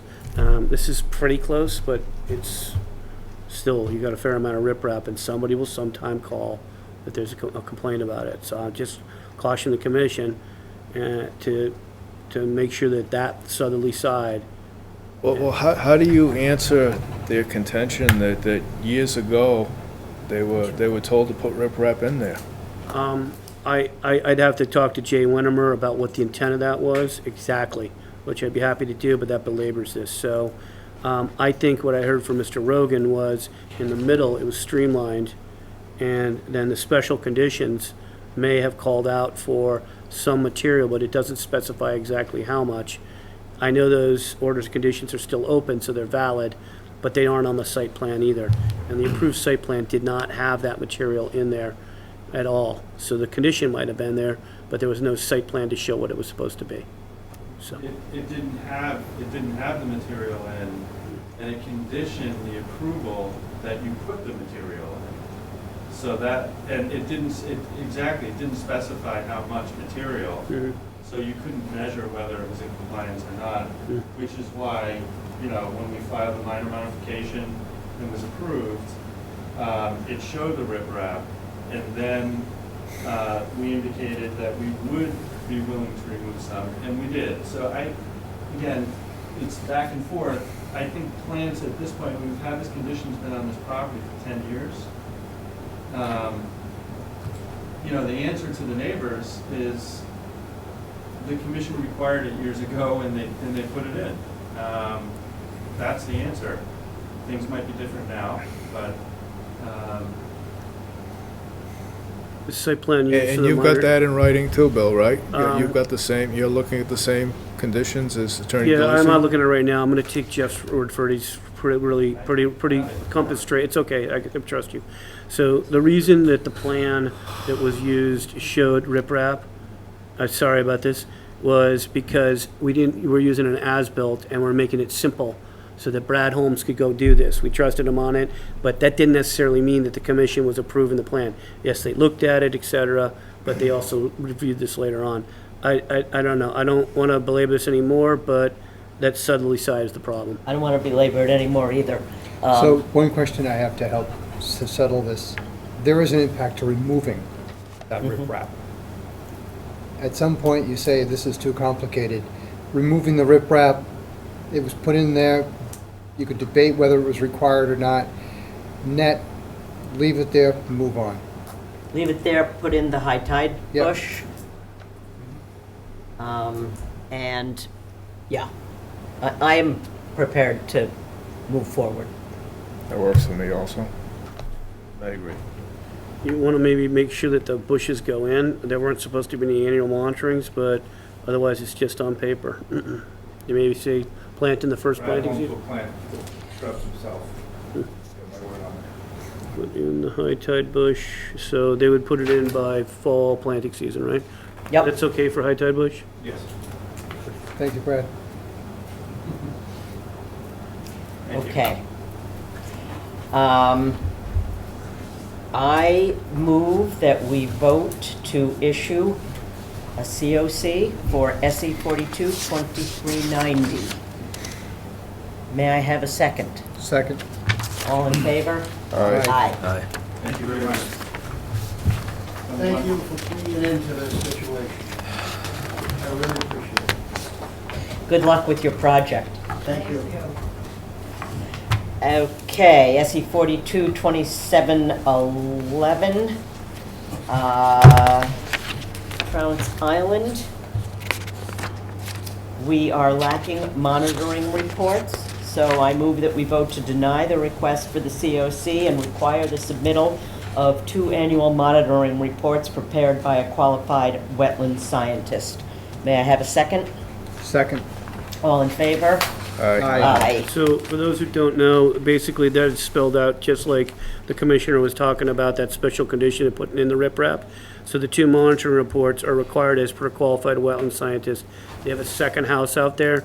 We spoke to them about that house was gonna need planting, same scenario, and we talked about that then. So they did not listen to what we told them, and it's in the order of conditions. So if they do the work, they can rapidly get through it. Okay, SE 42. Well, sorry, Bill, but it just has to go 2 years, right? It's not a matter Yeah, of no, I doing mean, the work. basically, I It's- told it's- they're- It's they're- got a timeout. Right, I told them they could get us a plan this year, because they've already planted, that's one down. Come back and do another one in 2023, the second one, it's done. I don't see why they can't do that, Oh, I agree, but takes time. right. SE 42, 2773, 1185 Ferry Street. We are lacking information here. So I move that we vote to deny. I haven't been in touch with her, I thought two options were appropriate here. All right, so I move that we vote to table this to August 3rd, 2022, to allow the applicant time to provide the required documentation. Okay, and I'll reach out. May I have a second? Second. All in Ken? favor? Is that Ken? Aye. Aye. I am recusing on the next item. Okay, BG to reach out. What's her name? No, Monahan. Okay, the next one is SC 42-2727 and SC 42-2727 amended, Digan, 1327 Union Street. Dock projects underwent number of long hearings based on consultant submittance. Amended order of conditions was issued to resolve the fact that the dock did not have 30 inches of water below the lowest point, below all four corners of the float observed during site visit. The applicant remedied the dock with a longer ramp and a fixed mount to the float, pushing the float into deep enough water. This field change was done before the request for amended order of conditions was submitted by the consultant, and the commission maintained the requirement for a request for amended order of conditions, which is finally received. Site visit on March 21st, 2022 was completed, and the commission issued the amended order of conditions. These were both recorded. The consultant now requests that the fees, revised as-built, etc., be waived, as these were previously submitted during the prior request for certificate of compliance. Based on the approval of the hearing officer of the field conditions and the previous as-built, the waiver seems to be reasonable. So that's what we're voting on, is the waiver, correct, Bill? You're gonna be voting on, issuing a certificate of compliance, completed, certificate of compliance, ongoing conditions for the original orders and the amended orders to close them out. And, they're basically standard, dock conditions, I can read them, or this is what we typically do. And then, we have comments here about the fact that they've got a, plan of record or an as-built dated October 13, 2021. Everything will be held to that. If they change it, they need to come back for review prior to implementing, because people sometimes go and do whatever they want with docks, and we can't have that because there's too much activity out there. Okay, so I make a motion, we vote to approve a certificate of compliance with the ongoing conditions as described. I got a second? Second. Yeah, All in favor? Aye. it's a 4-0. Unanimous. Craig, yeah. Now, do we need to vote on waiving the fees too, Bill, or is that? No, I think that's discussed. I mean, if you want to do that, that's fine. I assumed that you would want that, so I was just gonna. Okay.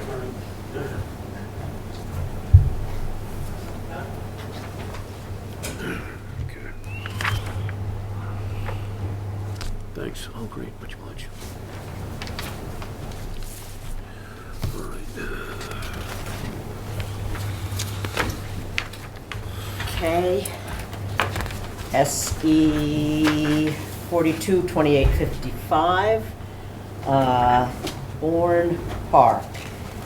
I move that we, excuse me, I move that we vote to approve a complete certificate of compliance with ongoing conditions as noted. Do you need to read those, Bill? Yeah, or- well, there's dock conditions. I'm gonna say that those are standard, but for the record for this gentleman, I think I'll read them in just so that it's consistent with the other ones. Any deviation of the dock design depicted on the as-built dated plan June, plan dated June 10, 2022 as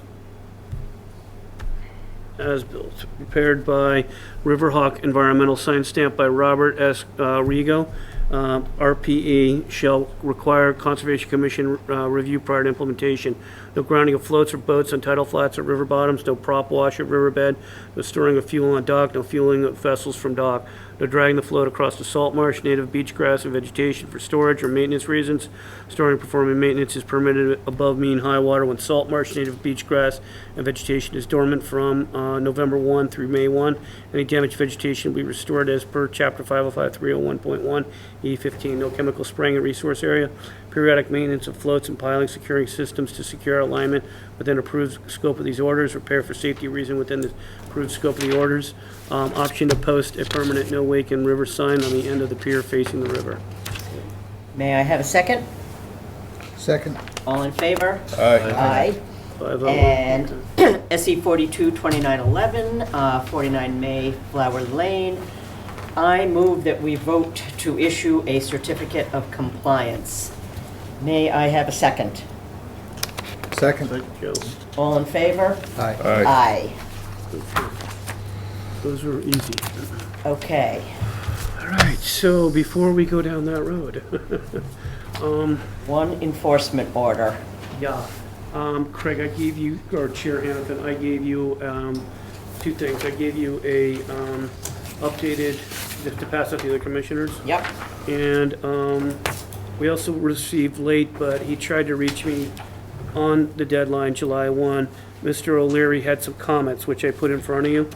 So it's this here, and he's got 6 Yep, I have points. it.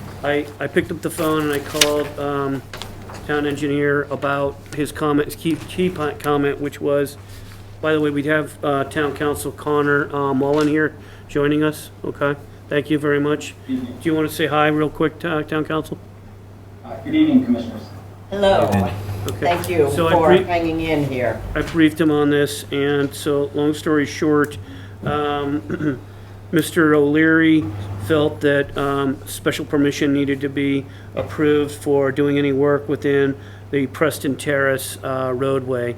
I talked to the town engineer, and he said that there are methods to do that. You know, there's an open road permit, et cetera. It's beyond our scope. And so after hearing that, I talked to town council a little bit. I kind of looked carefully at how this could close out. I have no issues with the restoration plan as is. The delineation has been done per 92-1 by RPE, so we have this 25, 50, 75, and 100 setback. We also have the riverfront based on, I think it was 3.58 elevation. I'm not looking at it right now. And you got the 100 and 200, and this work for restoration is actually up gradient. So the moment you accept this plan, there's really no, direction to give them to go and do the actual restoration work. But they need the plan in order to have that, because they don't have a plan on their property where they have a approved wetland delineation or resource delineation. So in order to manage this, I thought perhaps special conditions such as obtain all subsequent permits before implementing the restoration work.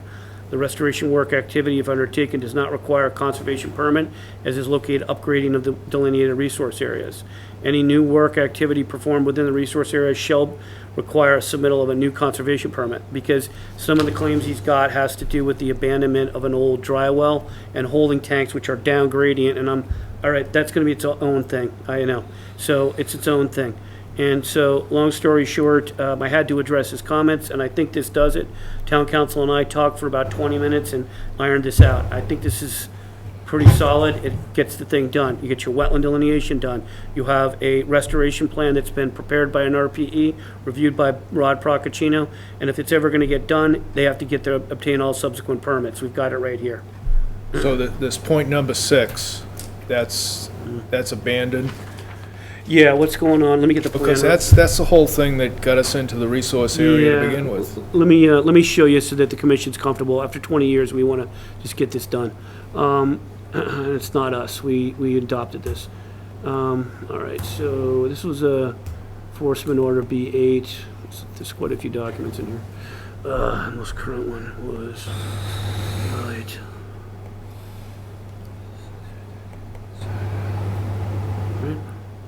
It won't open. Isn't that fun? Why not? Sorry, everybody. It will not open. Oh. I'll take your word for it, it's to be abandoned. Yeah, I'm gonna try one trick here and see what happens. It just won't open. Is that great or what? We gotta work this out, Mike. It's just locking up. All right, so there, what it is near the septic that's approved by Board of Health, there's a dry well to be abandoned. They'll either abandon it with sand or just abandon it in place. It's not our world, the commission's world. Then there's a pipe going down gradient to 2 holding tanks, and he's calling that out. I really think that's a separate entity. All this was about some fill that impacted flooding on the neighbor, okay? And that has been going on with 3 building commissioners, now 2 conservation administrators, and 1 town engineer. It's time to end it, pretty much. So the way this is written, if there's any activity going down gradient, they'll just come back for those holding tanks, and they've got the delineation, and it can be either a de minimis, an RDA, or an NOI, and it's resolved. No more permitting, no more enforcement order, that all goes away. They can manage their sale of their property and be done. I'm pretty confident that it's up gradient. We could start all over and do another 20 years and get it perfect, but I think this is as good as it gets. Town council, you have any issues with this? No, I would just, remind about the dissolution motion too, in addition to Oh, yeah, that, correct. This won't go away from the approval of the restoration plan itself, but that's all. That's a good point. So the commission has come up with a dissolution letter, enforcement orders, to put this to an end, so it doesn't come back, because there's fees per day that could be tabulated, and we want to end that. So that's the second So we have motion. 2 votes. The first, okay, I move that we vote to approve the revised restoration plan dated June 24th, 2022, prepared by Morse Engineering, signed and stamped by Jeff Hassett, RPE, incorporating the town engineer's comments. Obtain all subsequent permits before implementing the restoration work. The restoration work activity, if undertaken, does not require a conservation permit as it is located up gradient of the delineated resources. Any new work activity performed within the resource area shall require submittal of a new conservation permit. May I have a second? Second. All in favor? Aye. Okay, and just one disclosure, Mr. O'Leary couldn't make it tonight because he had a funeral. He said he tried to call me, but he couldn't. On Monday, Friday I was out. He emailed this to me today and bullet form, and we've addressed as best we can. I think this is satisfactory. Town council feels good. The commission just voted on it. All right. Let us pull their piece And on it. finally, I move that we vote to direct the Conservation Administrator to prepare and issue a dissolution letter. May I have a second? Second. All in favor? Aye. Aye. Was that John? Who was the second? Me. I barely heard it. All right. And lastly, I move to close the meeting of the Marshfield Conservation Commission of July 6th, 2022. May I have a second? Second. Joe. All in favor? Aye. Aye. Okay, great. We are adjourned. We'll shut everything down.